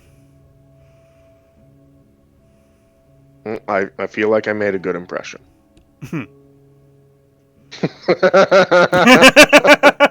just singular chuckle.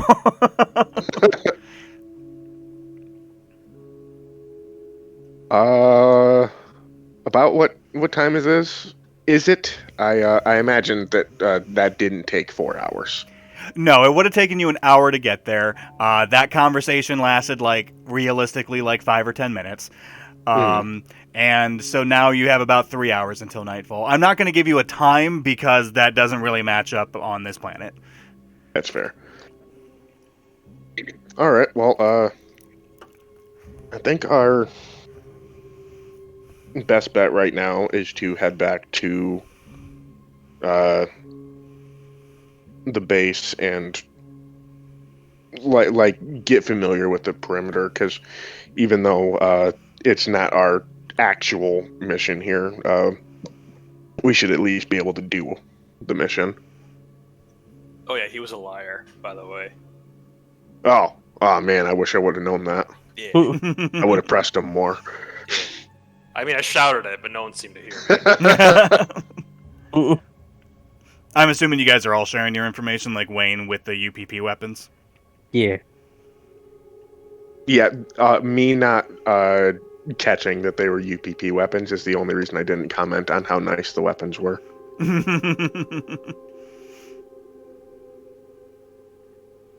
So what are you guys doing? Well, I think the best thing we can do right now, like I said, is just head back to the base and get familiar with our new surroundings, especially if there are spookers out there. Alrighty, so you guys head back? Yee. All right. Heading back again, it's pretty uneventful. You can see the sun is starting to get a little bit closer to the perimeter where the mountains are. Even though this valley is so big, these mountains are so tall, it almost feels like you're in the bottom of like a cup, if that makes sense. Like it's just like it's offsetting how tall these mountains are, but you make it back to camp without really any issues. When you guys get into the camp, you do notice that Zarina is not there. Oh, well, I guess first order of business is figuring out where our non-synthetic. Kidnapped. Yep. It has to be. I'll take post. Yeah. And I go climb a tree. There are no trees in this area. You'd have to go probably a few hundred feet. Not a few hundred feet, several hundred feet to get to the nearest tree line. I go climb a building. Yeah, I mean, the prefab buildings aren't super tall, and they're tall enough that you could see past the perimeter wall. So, I mean, I'm not going to make you even roll for that because, I mean, they're prefab buildings that have pretty sharp corners and ridges. People look at you kind of weird, but they also notice the big-ass sniper rifle you have on your back and the ghillie suit, and they just walk the other way. As they should. I am the law. I feel like the ghillie suit's a dead giveaway when you're on top of a building, though. Yeah, it doesn't match the like gray building, but I mean, it looks kind of like foliage. Maybe they just piled some leaves up there. But if you ask around, like literally anybody in the camp will tell you, Zarina took an injured man named Danny back to your guys' ship. She didn't even get clearance to bring someone onto our ship. I will say Oh. also, not that this is a big deal, but you guys do have like comm links. Oh yeah, Like probably you can talk to pro- each other from a distance. probably around this time, Zarina will probably just radio and be like, "Hey, watch out for those spookers. They might be venomous." Oh. Venomous spoogers, huh? Just like back home. All right. Cool. Mhm. How's wait, yeah, the people told us that Danny. yeah, she took Danny to the ship, right? Yeah. How's the kid doing? The diagnostic tests are just about to finish. The only thing that's really changed in the past couple hours is the swelling seems a little bit more pronounced, and he has been complaining about a little bit more pain, more of like a burning pain coming from his leg. But you haven't finished the diagnostic test yet. Like they're just finishing up, but they're not completely finished yet. Well, I'm a marine medic, so I give him some Motrin. Okay. Fair. All right. So for Randy and Bill, what are you guys doing? I mean, well, Randy's on top of the building, so I'll get to Randy in a second. What's Bill doing? I'm gonna start checking out the surrounding area, just try to get familiar with it, make sure that there aren't any like hidey holes for venomous spoogers. Okay. I'll probably take Pope with me. Okay. So you guys, kind of take a walk. Actually, you know what? We're going to pause here for a moment. We're going to take a 5-minute break, and then we'll get back to what we're doing. So we'll be back in about 5 minutes, everybody. And we'll be back. This is where.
All right, and we are back. Not quite 5 minutes, but close enough.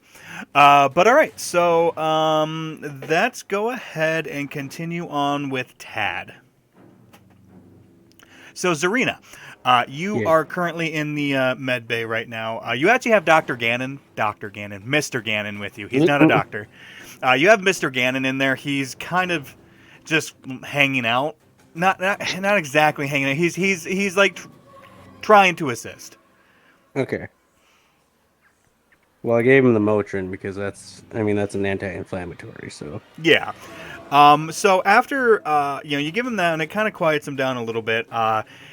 Finally, a lot of the diagnostics start to come back. So when you did the X-ray, he definitely has a fracture Okay. on his leg, but it's not. It's like a hairline fracture. Like it's nothing major. okay. And it doesn't really even look like it would be that problematic. Like it's not deformed or anything. Mm-hmm. Doing like a toxicology report, he definitely has very high like hormonal imbalance, but you can't detect any toxins or drugs or anything like that.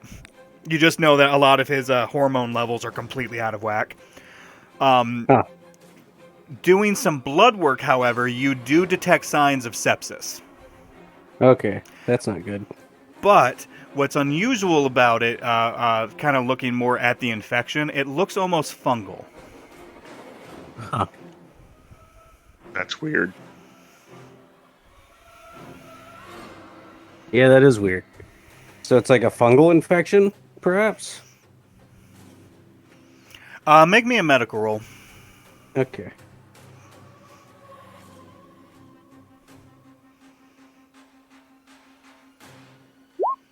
Ooh. Jesus, Ooh. four successes. Holy crap. You've seen this before. So you have not. Mhm. You haven't seen anything like this before. What's striking to you, especially with that many fucking successes, what's striking to you is, again, you haven't seen it. You're pretty well familiar with a lot of this sort of stuff. We're going to say that many successes, you're very good with sepsis. Okay. So the fungus seems to be like spreading, like a virus or something would, but you also notice it's clumping up. Yeah, that's not good. I mean, I guess my first reaction would probably be it'd probably be a good idea to push some pretty aggressive antifungals, see what that does, and definitely clean the sepsis wound. Get all that dead skin out of there. Are you talking to Mr. Gannon or just out loud? I guess that's my character's thinking. She could be consulting with Mr. Gannon though. So Mr. Gannon just kind of nods. You notice once you start explaining the situation, he seems a lot more interested now. Like he was kind of just there to be there when you brought the guy in, but now it's like, oh, this is something strange. Okay. So he kind of agrees a little bit, and he walks over and he says, we don't have a lot in terms of like really strong antifungal, but I mean we do have some stuff, obviously, but we don't have anything that would be like really aggressive. Okay, well, probably push our strongest antifungal, whatever that is, and while we're waiting for that to take effect and see what effects it has on his blood or whatever, probably clean out that wound real good, which isn't going to be a fun process for the kid, but... Oh, it's not going to be, no. So, luckily the autodoc, has a lot of functions to it. So it does have antiseptic, like, sprays and stuff. So you guys, you give him the antifungal medicine at, like, the highest dosages that you can. And then you start cleaning out the wound. Go ahead and give me another medical aid roll. Okay. I have a surgical kit. Is that something I could use here? I'm going to go ahead and say yes. Go ahead and give yourself a +2 bonus. Okay. Nice. 4 successes again. All right. So yeah, the kid is not happy. He's screaming out as you're really digging in there, trying to clean it as best you can. Luckily, the number of successes that you got, you're able to do it pretty quickly, and without really agitating too much of the surrounding tissue, so it doesn't make anything worse. He's screaming out a little bit, but you're able to do it quickly. And then the auto doc has a little bit stronger sedatives Yeah. that you're able to administer for him, and he kind of settles down a little bit and kind of just falls asleep after about 10 minutes after you finish cleaning the wound and get it rebandaged. Best you can tell, the wound looks pretty clean now. Okay. It's just an issue of dealing with everything else. Yeah, dealing with the fungal thing that's messing with him. Yeah. Okay. I'll probably radio Bill and just give him an update to give to the colonists. Okay. What are you telling him over the update? Like, go ahead and just play that out. Are you calling him? Okay. I radio in. I'm just like, okay. News on the kid. His wound was septic. I went ahead and cleaned that out real good, so that shouldn't be a problem. But I will monitor it closely. He seems to have some kind of a fungal infection. My best guess. He's got some kind of fungus in his blood. Long story short, in his blood, yeah. Blood. Yeah, Alright. he's got fungus in his blood. So I pushed the strongest antifungals we have, which aren't that strong, but I'm just going to keep an eye on him. Autodoc administered some sedatives, so he's taking a nap right now, and I'll just keep an eye on him to let you know how he's doing. All right. Well, I will relay that to the people here, I guess. Okay. Fungus blood. Understood. We'll say that he radios you before you and Pope start walking the perimeter outside. Okay. Yeah, I would. In that situation, I would tell people before Pope and I leave. Yeah, so before we get to you, though, Tad, is there anything else that you're doing? You know that the antifungal stuff is going to take a decent amount of time to really start kicking in. The auto doc is just keeping monitoring of them, and it's not hard to link that to you. Well, I mean, Mr. Gannon says he can keep an eye on him and contact you if there's any change, unless you would like to stay and observe him yourself. Could I send his vitals to my compad or whatever the fuck I have? I mean, yeah. Do you have a combat or something like that? I don't know. I didn't write anything like that down, but that could have been one of the things that just everyone gets, and I wasn't paying attention to. I would really hope that. Yeah, no, I mean, so Alien, again, was written in the 70s, but I'm going to say you all have a little personal assistant thing. PDA. Yeah. Okay. I mean, Yeah, literally, we all literally carry a PDA cell phone thing with us now, so you have a PDA. Yeah, I'll just have I'll just link his vitals in my PDA so I can keep a watch on him and just have Mr. Gannon give me a call if anything looks like it's changing. And then All right, sounds good. And then are you just going to head back to the camp? Yeah, I'll just take the ATV I took to get out here back to the camp. Okay, no problem. So we'll pause on you and we'll go to Randy, actually. So That's me. It's you. It is. So Randy, sun's starting to go down a little bit now. Starting to disappear behind the mountains, so there's not direct sunlight. You guys are about, I want to say, 600 feet from the tree line, the nearest tree line, I should say. The west side of the camp is closest to the trees. The east side is pretty open. So you're up on that spot. You can see kind of around the entire perimeter wall. I'm gonna go ahead and have you make observation. I'm good at that. 2. Nice. All right. So you're you're kind of perched there. You're kind of swinging your scope around, just kind of taking a look at everything. You notice off in the distance to the north, you can see an ATV kind of stop maybe half a mile away from the camp. And you can see 2 of the security individuals that you met at the archaeology camp just kind of stop on the ATV, and one of them pulls out binoculars, and they just kind of sit there and watch over the camp for maybe about 15 minutes before they pull away and start heading back north. Then let boss man know. Ring, right. ring, boss man. Ring, ring. All right. Sit rep, Randy. We got 2 of them, right? Yeah, there was 2 of them. We got 2 of them dick bags from the other place. Check Take them out. But they already left. Oh, okay. That would be Uh, Do I pretty have- far. That was like half a mile. Mhm, I believe in my soldiers, Jesse. mhm. Yeah, that's not even the record. I mean, You it's could do it. it's not. What's the gravity like on this world?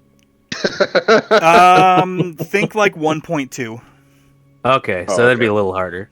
It would be. What's the nitrogen to oxygen situation looking at? I don't know about nitrogen. I will say breathing. It's a little bit like breathing at high altitude. Okay. Well, I'm just wondering with the nitrogen because that might make it a little bit more fun to be here. You know. No. It's more or less just your breathing. It feels like you're breathing high mountain air, and yeah, the gravity is a little bit stronger. Like I said, it's about 1.2, so you're looking at about 20%, right? Yeah, 20%. Extra Increase Yeah, But over because, the planet that we've never been to. yeah. but Okay. because of the lack of oxygen, because it's obvious that we're breathing at high altitude, so there's low oxygen. That may make up for wind resistance against the bullets, so we may even travel farther with this. That's true. It's possible. That's absolutely not true, but all right. Shush! I was, I am science man. I was gonna say that's not actually gonna affect wind resistance. You know what? Send it. Anyway, so all they were doing was looking at the camp with binoculars and everything. Yeah. All right. Well, I mean, can't really do anything about that right now. I suppose we could return the favor at some point, but for now, I would like to get more situated before we start getting a little bit more intimate with our friends over there. Oh, he wants to fuck.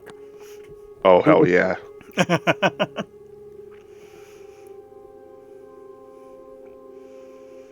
All right. So Bill and Pope, which is you and you. Yep. So Keegan and Keegan. So the Ye- Keegans make their way around the perimeter. Actually, first, I guess.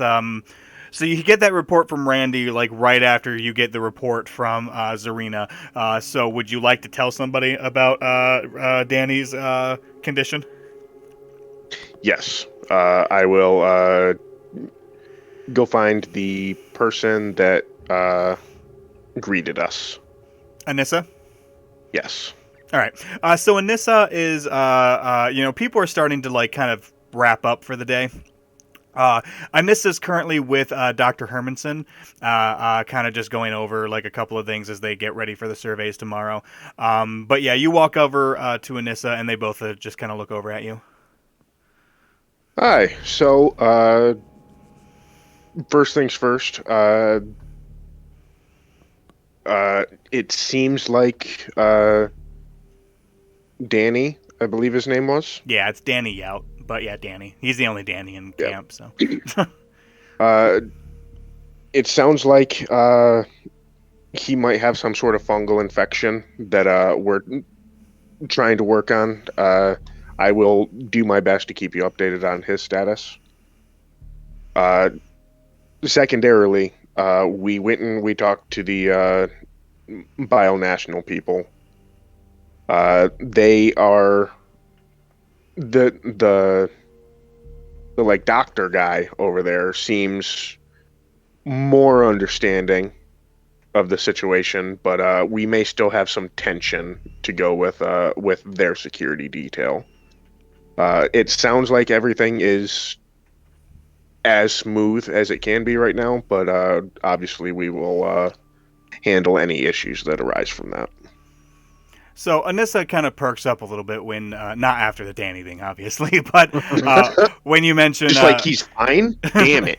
When you mentioned the security thing, and she says, well, that's fantastic. You guys are already, paying for yourselves, so that's great. And then Dr. Hermanson actually addresses you, and he says, you said a fungal infection? That is what my what would it be? My medic told me. I obviously don't have as much experience in that field as she does, but that is what she told me. He has like a confused look on his face, and he says, it's strange. A few weeks after we got here, Peter actually was able to take down one of those spoogers that you mentioned.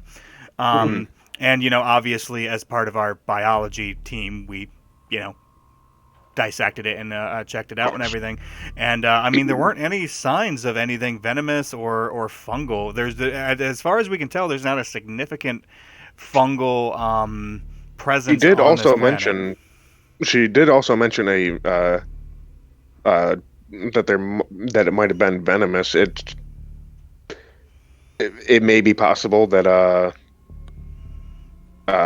he was also bitten by like a snake in the area. I He don't know he kind of did. any of the fauna He around he here. kind of shakes his head a little bit and he says, "I mean, I'm no like medical doctor, but I did check Danny out after he was injured. The only injury he has was that bite. I checked him over for other potential bite marks and everything. Again, the only potential dangerous life forms that we've found so far have been the spoogers.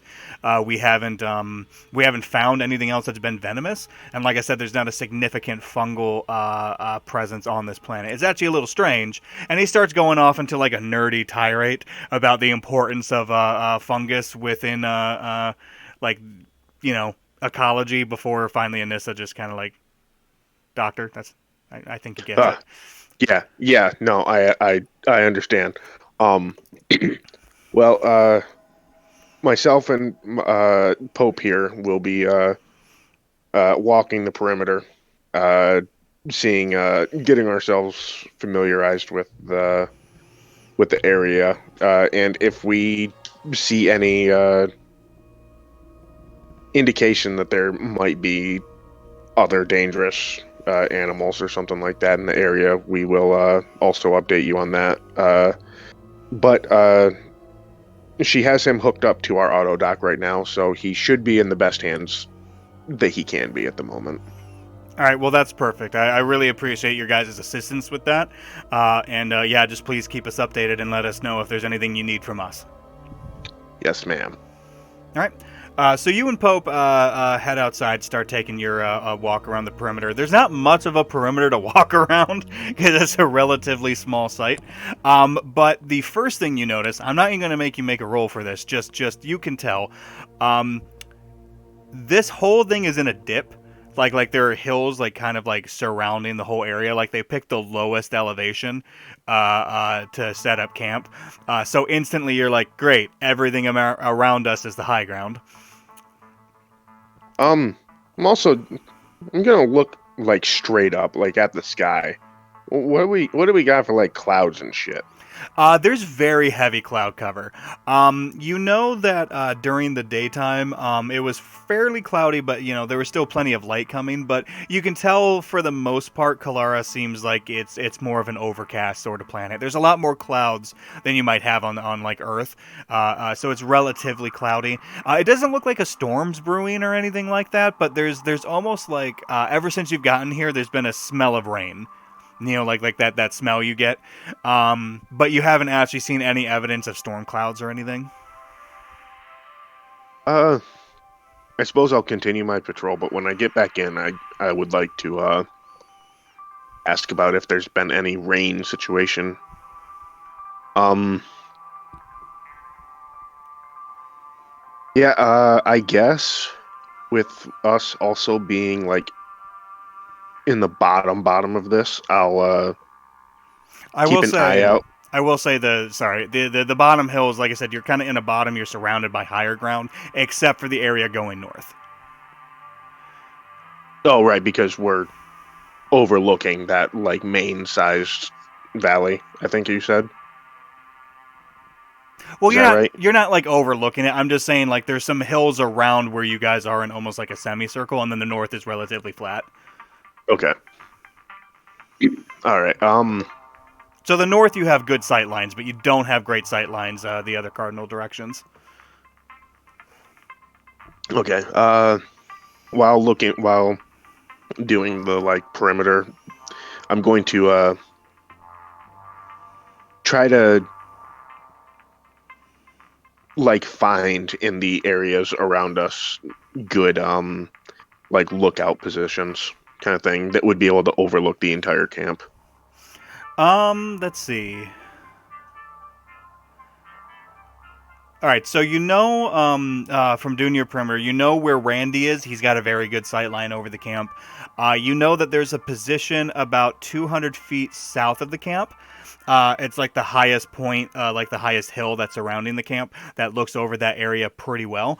The only problem with that is it's got like a slight incline going to the tree line behind it, which is about another 200 feet. So it's a good lookout position over the camp, but it kind of leaves your rear exposed to higher ground. All right. Besides that, I mean, like I said, it's kind of higher ground all around the east, west, and south. So, I mean, any of those positions will give you a pretty good sight line over the camp itself. So that's really kind of up to you. The best sight line, like I said, is to the south, but it's also a compromised position. All right. Also, when we were near Bionationals camp, did I see any ships or anything like that? You wouldn't. I mean, no. You guys actually did get a pretty good look inside the camp. You would have seen a ship. All of you guys would have recognized it. Sorry, I didn't actually think about that. So you guys would have recognized a mantis. The mantis is essentially a cross between like a dropship and a long-range transport. So it's a little bit smaller than the Corvus, but much more heavily armed. It's a little strange that that's the ship that they have there. You didn't see any other ships. But yeah, they do have a ship. More of a combat vessel. Well, that's unfortunate. Okay.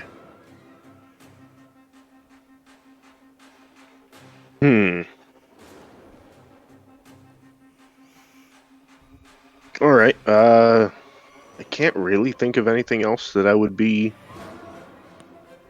interested in at the moment. I'm probably going to want a guard around the Corvus, given that our friends over there are the nosy type. But otherwise, I think that's all I got. Okay. Yeah, the Corvus and the Bison are both parked a little bit more to the west of the camp. But I'm going to say you and Pope get back into the actual camp. Randy is posted up on the tallest building, which would be the main administrative building that you met Anissa in. And right around that time is when Zarina gets in there too. I'm going to step away for just a quick second to get myself another drink. I didn't do that during the break. But I'll give you guys don't take a pause. You guys go ahead and talk amongst each other. You're all back together. So you guys can talk about what you plan on doing for your security detail tonight, and I'll be right back. All right. I will point out to Randy all of the good lookout positions that I saw. Okay. All right, those are pretty good, and I will also point out to you that I was right about less air, less wind resistance. What? So I will point out to you that if there's less air, there is less wind resistance. No, you said if there was less oxygen. That's not what air is. If there's a lower amount of oxygen, you could assume that there's less, like, the air is less dense. Exactly. If No, we're assuming shut that it's up. not replaced by something, yeah. No, shut up. I mean, But like it could be like 5% less oxygen and like 3% more nitrogen and 2% more carbon dioxide. In I'm which pretty case sure that'd be really bad. it probably wouldn't be great. I'll tell you that. Probably wouldn't be. We probably wouldn't be standing here, so you can still fuck off. I win.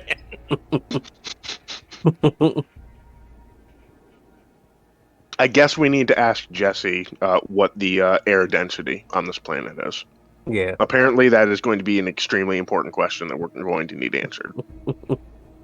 We do need it answered, though. Yeah. If needed, Wayne can do a Comtech roll to analyze the atmosphere. Contact. All right. I don't know what else you would roll for to analyze the atmosphere. But is there anything that we should, aside from me wanting to post a guard around the Corvus, do we want to like take watches D&D style, or? I mean, Watches. I assume you guys are going to need to sleep at some point. And also, apparently my headset is super loud when it's on the other side of the room. Air density is the same as Earth. No, okay. So it's just lower oxygen content. Yeah, it's just lower oxygen, but it's the same air density. What's the oxygen replaced by? I don't know. Whatever the hell high Methane, altitude. Yeah. Just would do your thing. Argon. Well, high altitude is just thinner. Yeah, it'd just be thinner. All right, well, It's argon. There's argon. yeah, okay. We're all slightly neon right now. Yeah, it's fine. It'll be fine. What was I just saying? What was the? Oh, Then you were we should yelling at probably us about plan to air sleep. density. Yeah. I was gonna say. I mean, you guys, if you don't sleep, I am gonna have to incur penalties for not sleeping. So.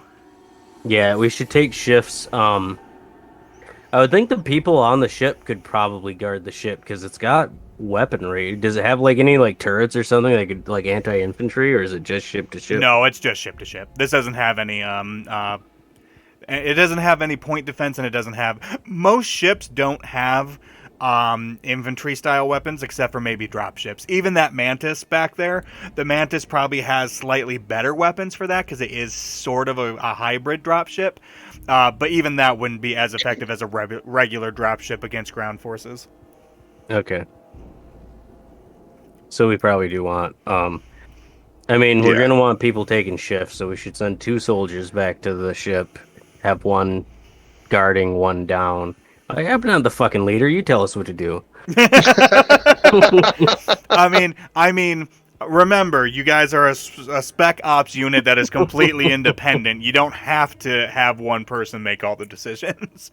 I That's am true. the sergeant though, so I get to make the final call. Eh, I'm just specifically ordering you to help me figure this out. you're more of the one who's going to get chewed out by General Vaughn if something gets fucked up. Mhm. That's your role. That's true. Well, I guess my suggestion would be 2 people back to the ship, taking shifts, standing guard, and then the other 4 people here, 2 on guard, 2 in bed. It works for me. It is getting pretty dark now. Like everyone else is kind of going back into the buildings and kind of going to bed for the night. So that sounds like a good plan. I will get everyone together, like in the briefing room. I can't remember the map of the Corvus, but whatever we use for like our meetings, and I will explain the dangers.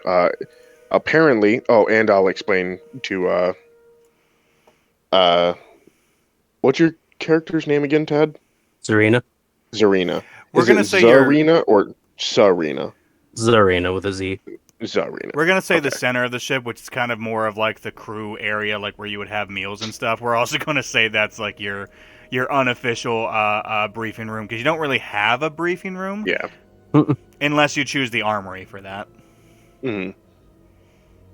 So I will inform everyone about spoogers. As Zarina says, they are apparently venomous.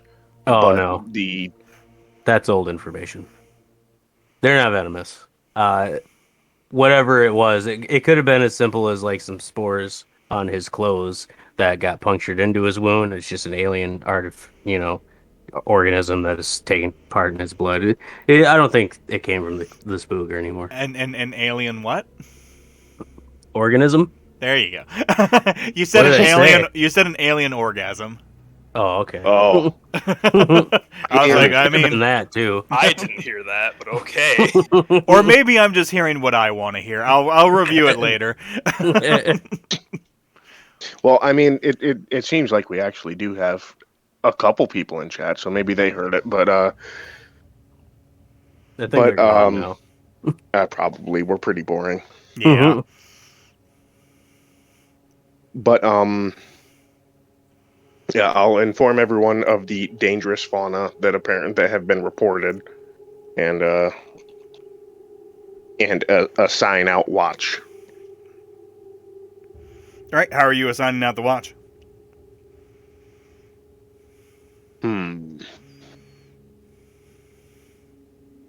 I feel like one of how many watches did we want to do? 2 people on the ship, taking turns. 4 people back at the colony or whatever, the camp. Two up, 2 down. Zarina would probably want to stay here because she has a patient here. Yeah. Uh, So that'd be Let's 3 do- shifts. yeah. Yeah. So I'll take the last watch, and because that'll give. Actually, no. I'll take the first watch, and I'd probably say that Zarina would take the last one. That'll give you most amount of time with your patient as possible. Yeah. Where are you going to be stationed? I'll probably be in the compound. Okay. So, hold on, I'm writing this down. So you're going to be in the compound. Who's going to be with you? Remember, Pope doesn't need to sleep. Yeah. Oh, yeah. Pope is just going to be on all the watches. Like, there's no point in him not being on a watch. Well, I mean, yeah. Yeah. Well, shit, we could just have him watch the ship, and then everyone else could be back at base. Or camp. I The only don't want. He can't, he can't fight humans, never mind. Yeah. Yeah, I was He gonna. beat I was- he could beat the shit out of a spooker. Oh yeah, Oh, he, yeah. he could probably wreck a spooker, but if somebody human comes at him, he's just gonna be like, give him a stern talking to. Just like, no, you don't do that. My boss said to stop. I'll give you Please. a storm cloud sticker. Uh, So yeah, who's gonna be with you, Keegan, on the first watch?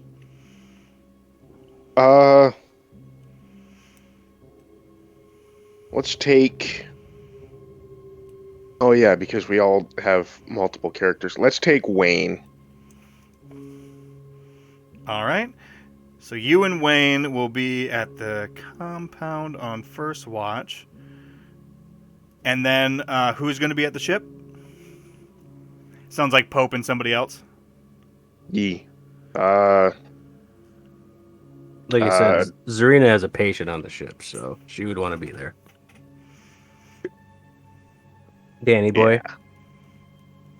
Yeah. So, I guess. Well, that doesn't really work because you're just going to be awake the whole time. Like, when are you going to sleep? Well, you could send someone with me, and then, I can sleep and still be informed if something's happening with my patient. Well, I mean, I would just say instead of sleeping in the barracks, you would probably just sleep on the ship. Yeah, Yeah. I think it would be better for you to be on the ship. Yeah, she would definitely be sleeping on the ship if she was if she was watching the ship, she'd be sleeping on the ship. So, what shift is Zarina gonna take? You gonna take first?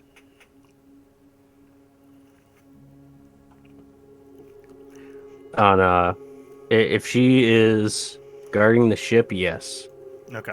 she'll take first. All right. So Zarina and Pope will be at the ship, and then.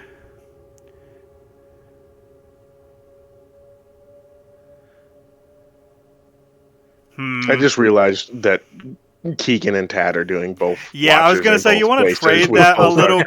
characters. You want to trade that a little bit so that way Chris and Chris isn't just asleep during an entire shift. All right, Well- so instead of Wayne, it'll be Chris's secondary character because I would really like his sniper at the ship. All right. So Randy and Wayne will be sleeping on the first shift. Yes. All right. Wow, this is actually a lot more involved doing the shifts like this. Yeah, well, I mean, there's multiple. I'm also pretty Characters sure you first. guys are going to have to do more than one shift. I listen, man. I don't know. As long as you get a little bit of sleep, I'm not going to penalize you. It's just if you stay up all night, I'm obviously going to do something. All right, so second shift, who's going to be at the compound? So obviously, so first of all, let's start. Who's going to sleep second shift? I think Bill is gonna have to sleep. Obviously Pope doesn't. So, No, yeah. I have some never sleep. oh yeah, Pope has a lot of never sleep. Yeah, I have 10 doses. So Um, so does Pope. the only thing to keep in mind about never sleep, because yeah, you don't have to sleep if you take never sleep. The only thing to keep in mind is it increases your stress by 1 when you use it, and then you cannot relieve stress the following day. Oh, Oh. that's too bad. That right there is what you call a yikes. Yeah. Oh, speaking of stress, would I have healed my one stress on Zarina? Yeah, all of you guys are Okay. healed from stress from everything Yeah, that I you've done figured. so far. Yeah, you don't have any stress. So who else besides Saber? Sleeping? Zarina will sleep on the ship for a second shift. Okay. And I would assume that Chris's second character that I can't remember the name of. Wilkes? Yeah, Wilkes would probably want to get some sleep. Well, you're only gonna have 2 people sleep at once, so Oh, all right. So I guess in that case, Bill will stay up while Wilkes sleeps, and then Bill will just go to bed uh, for third shift. damn it, making me change shit. Hmm. All right, Well, I mean, where is Bill gonna be? this time Bill will be on the ship. Okay. All right, so Wilkes is asleep, Zarina is asleep, Saber's at the ship. Who else is at the ship with Saber? Um, Well, I guess Pope, because we said Pope is probably just gonna Yeah. hang out at the ship. oh yeah, Pope. Well, Yeah. I would prefer maybe it's not just you. Uh, you gonna be up around then, Randy? Yeah, I mean Randy was sleeping first Doesn't shift. sleep. What was that? Randy doesn't sleep. Oh, okay. He just hibernates. Randy Active. waits. He doesn't sleep. He waits. But yeah, Wayne and Randy are both sleeping, so you could have either Wayne or Randy with you. Uh, if I'm gonna be at the ship, I would prefer that to be Randy. Randy at the ship. Yeah. And then third shift we'll Hold have on. Wayne. Hold on. So then Pope and Wayne will be at the compound. Oh yeah, that's what it would be. Yeah. All right. And then third shift. So obviously Saber needs to sleep. Mm-hmm. And then give me a second here. Because Randy and Wayne slept, Zarina and Wilkes slept. That's actually everyone who needs to sleep. Yeah. Oh, nice. So who's going to be at the ship? Well, Zarina said she was going to stay at the ship regardless. So Zarina will Yeah. still be at the ship. Mm-hmm. So who wants to be at the ship with Zarina?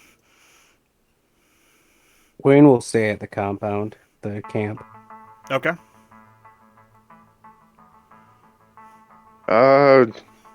This would be with Bing. So and I guess Pope would go back to the ship. Okay.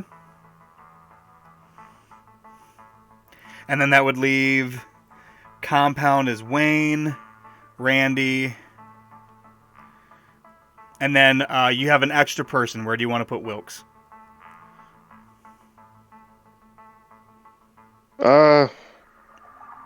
Put Wilkes at the compound.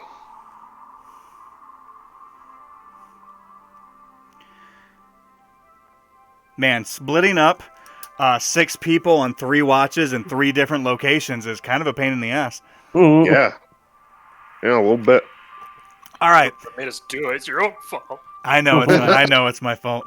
All right, so first shift we're gonna have Bill Saber and Wilkes at the compound, Pope and Zarina at the ship while Randy and Wayne sleep. The second shift is going to be Wilkes sleeping and Zarina asleep on the ship, with Saber and Randy guarding the ship and Pope and Wayne at the compound. And then third shift will be Saber sleeping with Zarina and Pope guarding the ship, and Randy, Wayne, and Wilkes guarding the compound. Sound good? If you say so. That's literally what you decided, so... Why am I writing this down? Because you know. Because I know you're not going to, and I know you're going to forget. I absolutely will. It wouldn't matter if I wrote it down. It might. I just forget that I wrote it down. God damn it. You forget what the letters mean. You're like, wait. All right, so I'm assuming now that, night has breached, you guys are going to separate into your individual shifts? Yee. Okay, cool. How mad would you be if I'm like, and nothing happens? Well, see, the thing is, since you put so much effort into that, I feel like you wouldn't allow nothing to happen. I would laugh because you put a lot of effort into that. Yeah, I put more effort than you guys did. I started getting frustrated listening to it, so I've been zoned out for like 5 minutes. God damn it, Tad. All right, so everything bad will happen to Tad now because he admitted he zoned out during my hard work for you guys. All right, so we get into the first shift. Let's see. So Randy and Wayne are asleep. Let's go with Saber and Wilkes. Oh boy. So Wilkes is the pilot and Chris is secondary character. Cool. So how about both of you go ahead and give me observation checks? Observe. Uh-oh. All right. So Randy sees jack shit. Why do you guys have stress? You should have zero stress. Ignore that stress. I forgot to take it off. Oh, Okay. yeah. All right. Yeah, make sure to take that off. Wilkes got 2 successes, though. Saber doesn't really notice anything as you guys are kind of guarding around the compound. Wilkes, you see a female individual, one of the research assistants. You're not really familiar with her, but you've seen her around the camp. You see her kind of like slink out of one of the like the building that she was in, and she kind of like goes a little bit over towards the shadowy section of the wall, and you can see her just kind of disappear behind another building. Was she bam and slam and bootylicious? I mean, This is important. she's attractive, yeah. Nice. All right, I report it to the.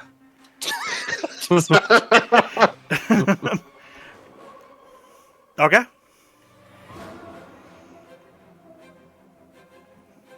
You said you reported it to me?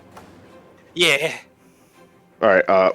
Where was it she disappeared behind? She disappeared behind one of the other buildings. It was more towards the east side of the camp.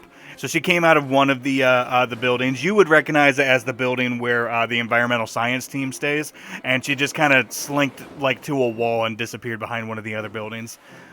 Looks like one of the like makeshift labs. Was she acting sus, or was she just walking around? She was acting a little sus. Like you can tell, it's like when she. Or you couldn't tell. Wilkes could tell. When she left the building, she kind of like was looking around to see if anybody was kind of like around. And she, like I said, she kind of slinked off, like she was like slightly crouched and was kind of hurrying along at like a power walk. All right. Well, I think that warrants a little bit of investigation. Okay, so what are you doing?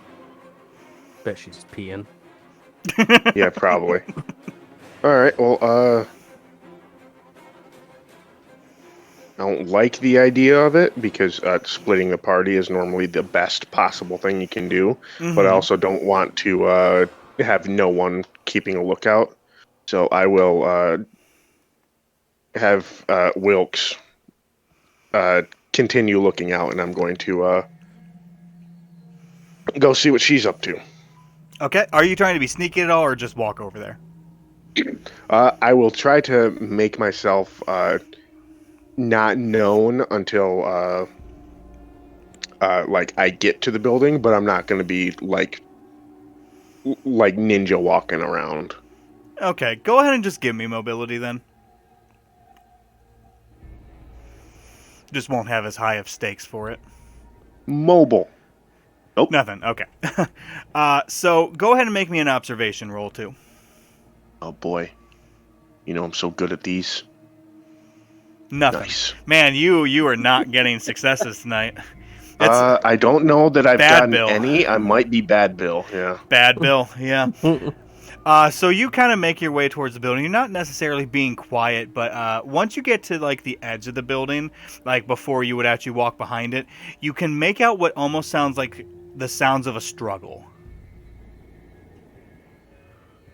All right. Well, I guess I'm she's picking up fucking. the pace. Okay. So yeah, you turn around the corner and you can see the woman and the individual that you would recognize as Peter, who helped take Danny to the ship, just fucking going at it behind this building. Going at it Told like you, like they're going to Pound Town. They are going to Pound Town pretty fiercely. And then there's like a little bit of a squeak as she sees you, and they both quickly disengage and start to cover themselves.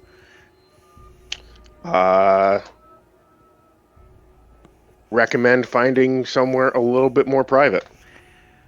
And I'll finger gun and I'll just walk away. So the girl just quickly. Oh, there were finger guns. The girl quickly makes her way back to the building. Peter seems very nonchalant about the whole thing. Like, he doesn't even seem that upset that you caught him.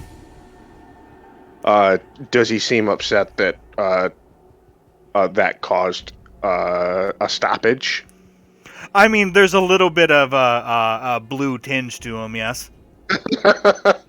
Mm-hmm. But it's fine. He's got a bathroom to finish up in. So. Jesus. But yeah, so she goes back, and you see Peter just kind of walk off in a little bit of a huff back over to the geology's building. All right. Well, that was interesting. Was it Spooker Sergeant? How old is how old are they? I mean, everyone in this camp, like the youngest people are probably in their like early 20s, and they looked about their early 20s. Both of them did. Yeah. Like she wasn't a significantly older woman. No, she wasn't. Like Okay, they're so not both a young. spooker. No. All right. Understood. All right. Well, at least spirits are high. All right, so we'll pause on you guys. So going to Pope and Zarina. So you guys are guarding the ship. Is Zarina outside the ship or inside the ship? Being that Pope just doesn't sleep, probably Zarina would just be like in monitoring the patient, and she would have told Pope to let her know if he saw anything. Okay. Zarina, go ahead and give me a medical roll. Okay. I will also say medical aid.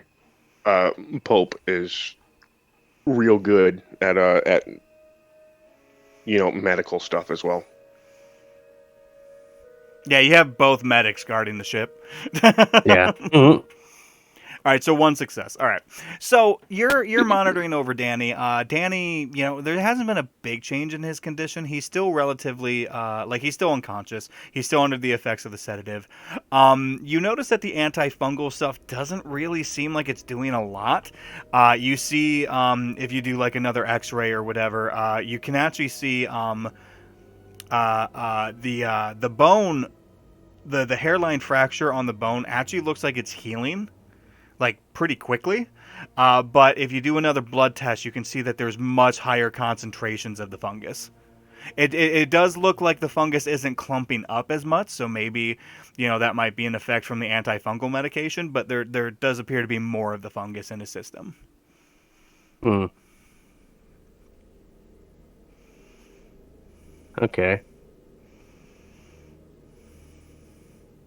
I guess Do we have different kinds of antifungal? Maybe I could just try. Not really. No, you really would have Okay. probably only just have the one. You just gave him the highest dosage. Hmm.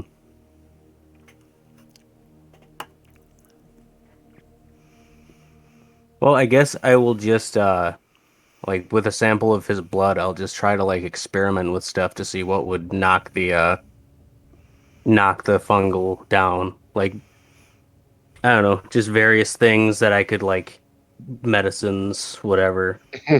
Okay. We'll go ahead and pause on you because that's going to take a little bit of time. Okay.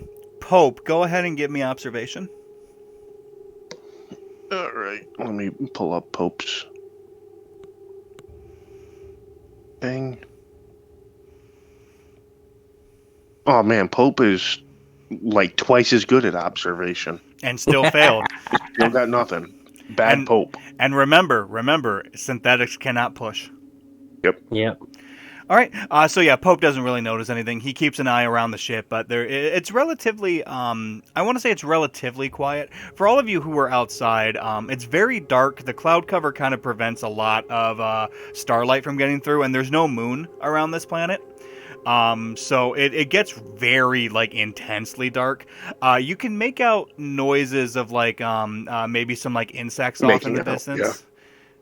You can make out sound of insects off in the distance, but you don't make out like any other kind of like animal life or anything, although you do occasionally hear like the distant cracks from like wood or something from the forest. So there might be something walking around, but it's kind of hard to say. But it's actually surprisingly quiet besides the gentle wind. But yeah, the first shift goes by, and now we're on to shift number 2. Neat. All right, so Wilkes and Zarina are both sleeping. Zarina in her bunk in the ship. Saber and Randy make their way to the ship, while Pope and Wayne are guarding the compound. Alrighty, so why don't Pope and Wayne give me observation checks?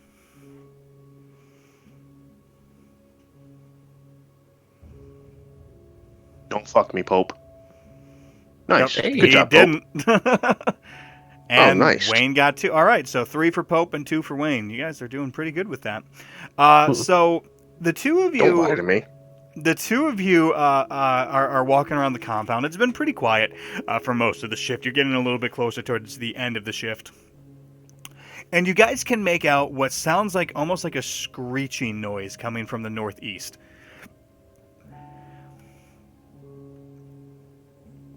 Interesting. Yeah, but it's you know like I said, it's been quiet up to this point, and almost you it sounds almost like an animal, but it doesn't sound like any animal you've ever like you've ever heard. Even extraterrestrial animals. It's this weird high pitched shriek followed by like a gurgling noise, but it's very off in the distance. Like I said, to the northeast, pretty far off.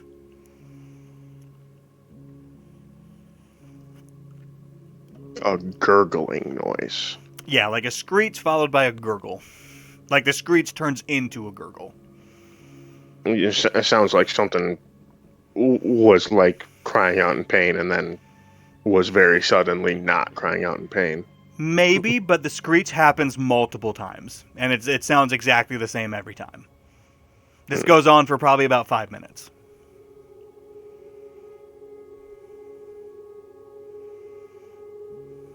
All right. Does it sound like it's getting closer at all? No, it doesn't sound like it's getting any closer. It sounds like it's coming from the same area.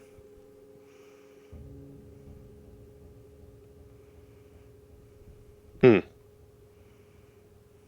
we go check that out, or? Don't really want to.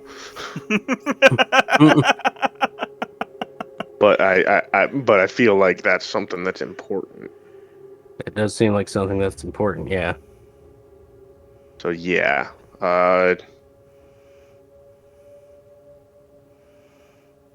Yeah, let's go make sure that that's nothing super nefarious. Pope will lead the way, being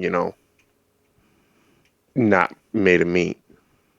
Okay. Should we leave someone here, or are we all going?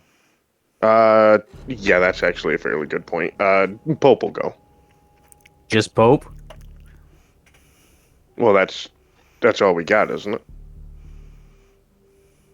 Oh yeah, there's yep. Okay. You're just gonna send Pope? Yee. Okay. All right. So, on foot, I'm assuming, or are you taking an ATV? Uh, how far away does it sound? Maybe a mile. Oh, Jesus.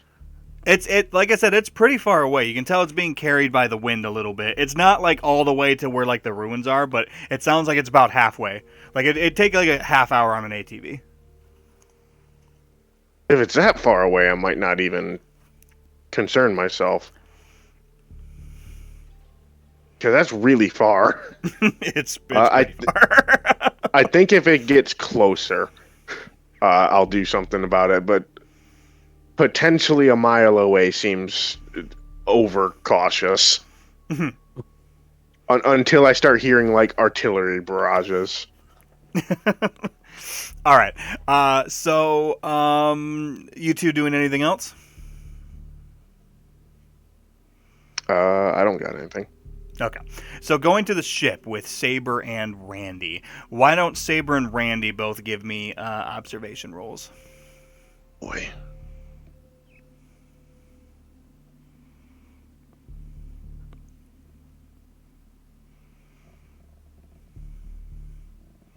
Come on, Bill. All right. I Randy believe in has you. nothing. And Bill Okay. has nothing. Do either You know one what? of you I'm want to gonna push push? it. Okay. Yeah, I'm pushing it. I'm doing it. Come on, Bill. Do something. All right. Well, I mean, you did a thing. Pass I in the suppose. face hugger. Okay. Is Randy pushing or are you just leaving it as it is? I'm leaving it. All right. Go ahead and give me a panic roll for Bill. 6. That's still keeping it together, but there's a possibility you could have got the nervous twitch. But yeah, so you're managed. You're able to kind of keep your composure a little bit. But as you're kind of walking around the outer perimeter of the ship, you notice off in the distance. Not terribly far away, maybe only like 50 feet away from the ship towards the south end, you can make out what look like tracks. Track. What kind of tracks? Are you going to check the tracks? Yes. Okay. So like I said, it's about 50 feet to the south of the ship. As you approach and take a look at them, they look like boots. Like you can make out boot prints.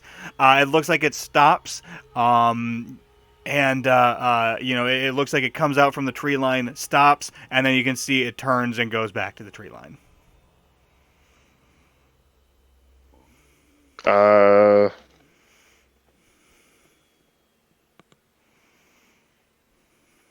What direction did you say they were coming from? The south, which is that steeper incline.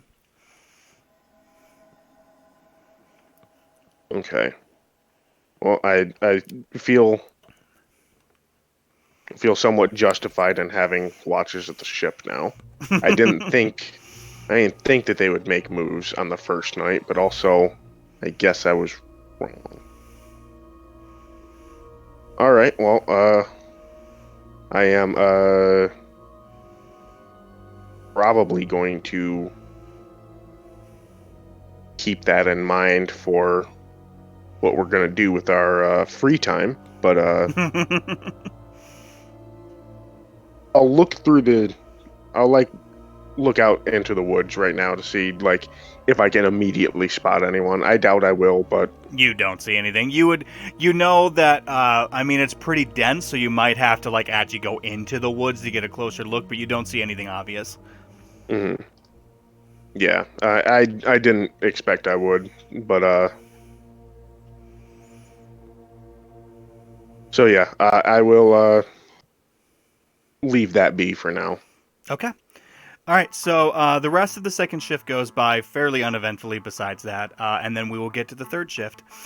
So Saber and Saber's the only one who's sleeping. Zarina and Pope are back at the ship. I'm assuming Zarina, again, is just overseeing Danny. Yeah, trying to figure out anything that would knock the fungal levels down in his blood. Okay. And then we've got Randy, Wayne, and Wilkes back at the compound. So we'll start with Zarina. Go ahead and give me another medical roll. Okay. Would you like Pope to assist? Sure. Since he's not doing anything. All right, so both Zarina and Pope are inside. That's fair. Yeah, Pope will be outside. Okay. That's what I was going to say. Are you guys going to leave? All right. So yeah, just give me the medical roll. Can't use the surgical kit for this. I'm No. assuming. No. Okay. This is analysis. Would the auto doc give him any kind of bonuses or anything? Oh, you know what? No, sorry. The auto doc has its own bonus. His bonus is higher than the auto doc. The auto doc is more useful. So the auto doc has all the diagnostic tools you need to do certain things that you wouldn't be able to do without it. But the auto doc is most useful for people who don't have medical aid because you can just type some shit into the computer, lay down, and it has its own check. Yeah, I'm probably just using it for its X-raying and CT scans. Yeah, you're whatever. using it for its diagnostic capabilities. But yeah, so you still got one success. So it doesn't seem like the fungus is reacting at all to the antifungal treatment that you have. Like I said, the only thing is it looks like it's not clumping together as much, but as the volume seems to be increasing, it seems to be getting kind of past that. What you do notice, however, just doing various things, is it does seem to slow down when you apply heat. Oh, you know what? Yeah, that'd be why he's a little bit cooler. All right. I guess I'm gonna start wrapping him in like heating blankets. All right. I'm not going to say you guys have heating blankets or anything, but the auto dock has the ability to like raise the temperature inside. Okay. Yeah, either that or like a hot bath. Just raise his temp. Okay.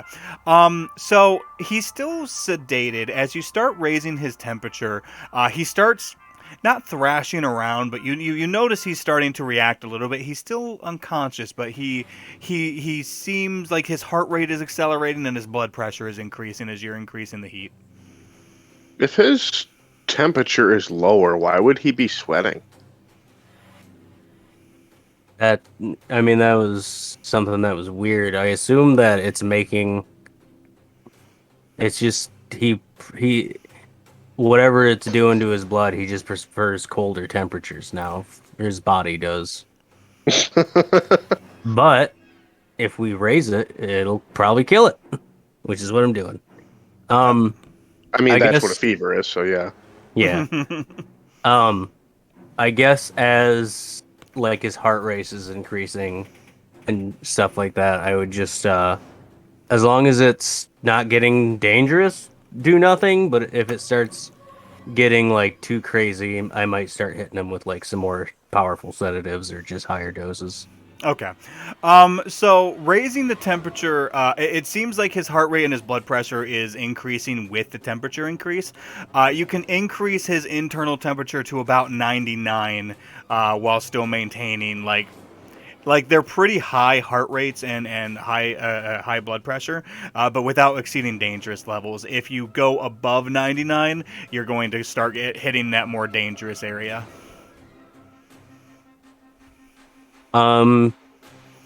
Raising it to 99, how are the fungal levels looking in his blood? So raising it to 99 and doing another blood test, it looks like they're starting to slow down. The weird thing is it looks like they're starting to clump up a little bit more though, but they're not multiplying as much. Okay. Maybe if they clump up more, something like maybe his liver will be able to filter it out of his blood or something. As long as they aren't causing blood clots, this is probably his best bet. So, honestly, I'm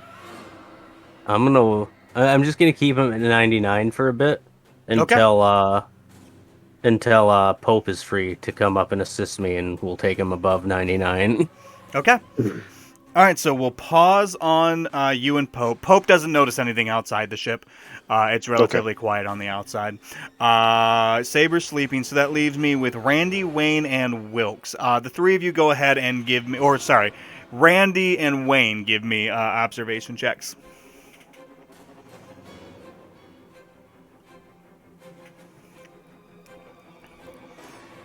right, so we got one success from Randy, and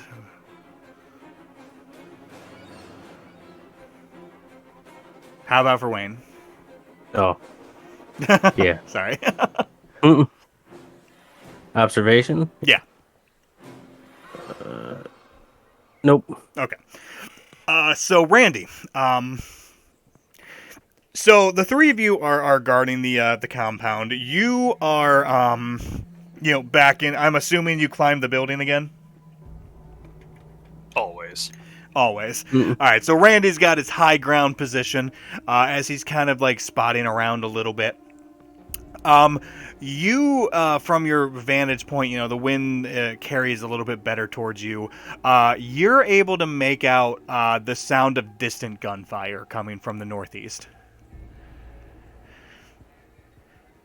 Very distant, like probably like half a mile or so. Oh man, I bet it's those nerds.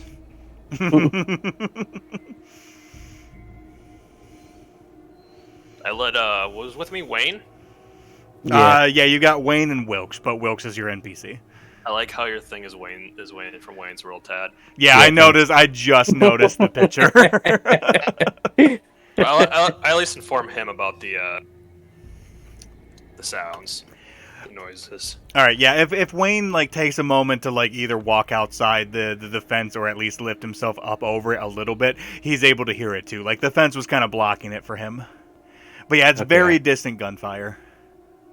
At like half a mile, you said? About half, or no, not half a mile. I haven't decided how many miles the archaeology camp is because you guys were on ATVs and ATVs go kind of fast. Well, it's got to be pretty far away because It's it takes got- an hour to get there. Yeah, it's pretty far away. Like you can tell it's being carried on the wind. It's very like it's several miles. Yeah, I'd assume an ATV probably goes like 30 to 40 miles per hour, so it's probably around that far away. 'Cause Yeah, it took us an hour. Yeah. That's some math right there. That's good math. that's good Yeah. math. Good math. That is very far to be hearing noises. But fuck Unless it, they're- Extraordinarily far. Unless they're real big noises. Yeah. we're gonna say there's a huge echoing effect because of the tall mountains. There you go. I mean, I can believe that. Yeah, sure. But yeah, I so- can suspend my disbelief. Sure. Yeah, fuck you, Keegan. But yeah, so it's very far. Okay. Well, I know it's from the we know it's from the direction of the other guys, so I guess Yeah, we'll it's just make to a the note of it. northeast. Yeah. Probably want to go check that out in the morning. All right. But yeah, so the rest of the third shift goes by pretty uneventfully from that. And so once we finish with the third shift, morning comes, the sun starts rising again. Everyone kind of starts getting up. Saber wakes up, and so all of you guys have an opportunity here to have conversation. When Saber gets up and leaves the barracks, Anissa does approach him.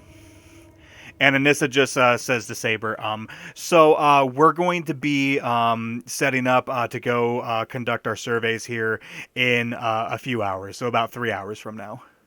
Oh, good morning to you as well. Oh, yeah, I'm so sorry. Good morning. We have coffee and she points to a building. We don't have a lot of, like, good food, but we have food and rations and coffee. I believe we have our own rations. We shouldn't need to take any of yours. I Okay. appreciate it though. Thank you. No problem at all. But yeah, so we will be heading off in about 3 hours. That should give us enough time. By the way, have you noticed before we got here the any potentially any of the people from the bionational security guys like patrolling the place at night? At night, I mean, not that we know of, but we know that they've conducted patrols around our area before. Like I said, they were pretty intent on us staying in our location. It's possible. I mean, none of us really, we didn't have like guards or lookouts at nighttime, so it's hard to say. But we know that they were Okay. conducting patrols during the daytime. All right. Fair enough. Thank you. No problem. Alrighty. So I guess I'll inform everyone that we got about 3 hours before. So are we assuming you we're guys are gonna- meeting back on the ship? Yeah. Okay. Yeah. Right. Wayne would let you know that last night they heard gunshots from the, Yeah. Gosh, The that's other so far base. away to hear gunshots. That's crazy. Yeah, they must put a loudener on their gun. Pope explains, yes, it must be an echoing effect from these extremely tall mountains and the dense material that they're made out of, and gives a very angry look as if to suggest not to question it anymore. Because Jesse didn't think about the fact that was really far away. So now I have to make this canon. All right. So, well, I mean, I have to trust your robotic logic, so I'll go with it. Let me think. Yeah, we have like 3 hours before we need to start escorting them around. It apparently only takes an hour to get there. So we could go run like a scouting mission around them, repay the favor a little bit. Zarina would like to borrow Pope to try to heal the kid's blood poison. Pope will say beat boot lead the way. Okay. He does not, you asshole.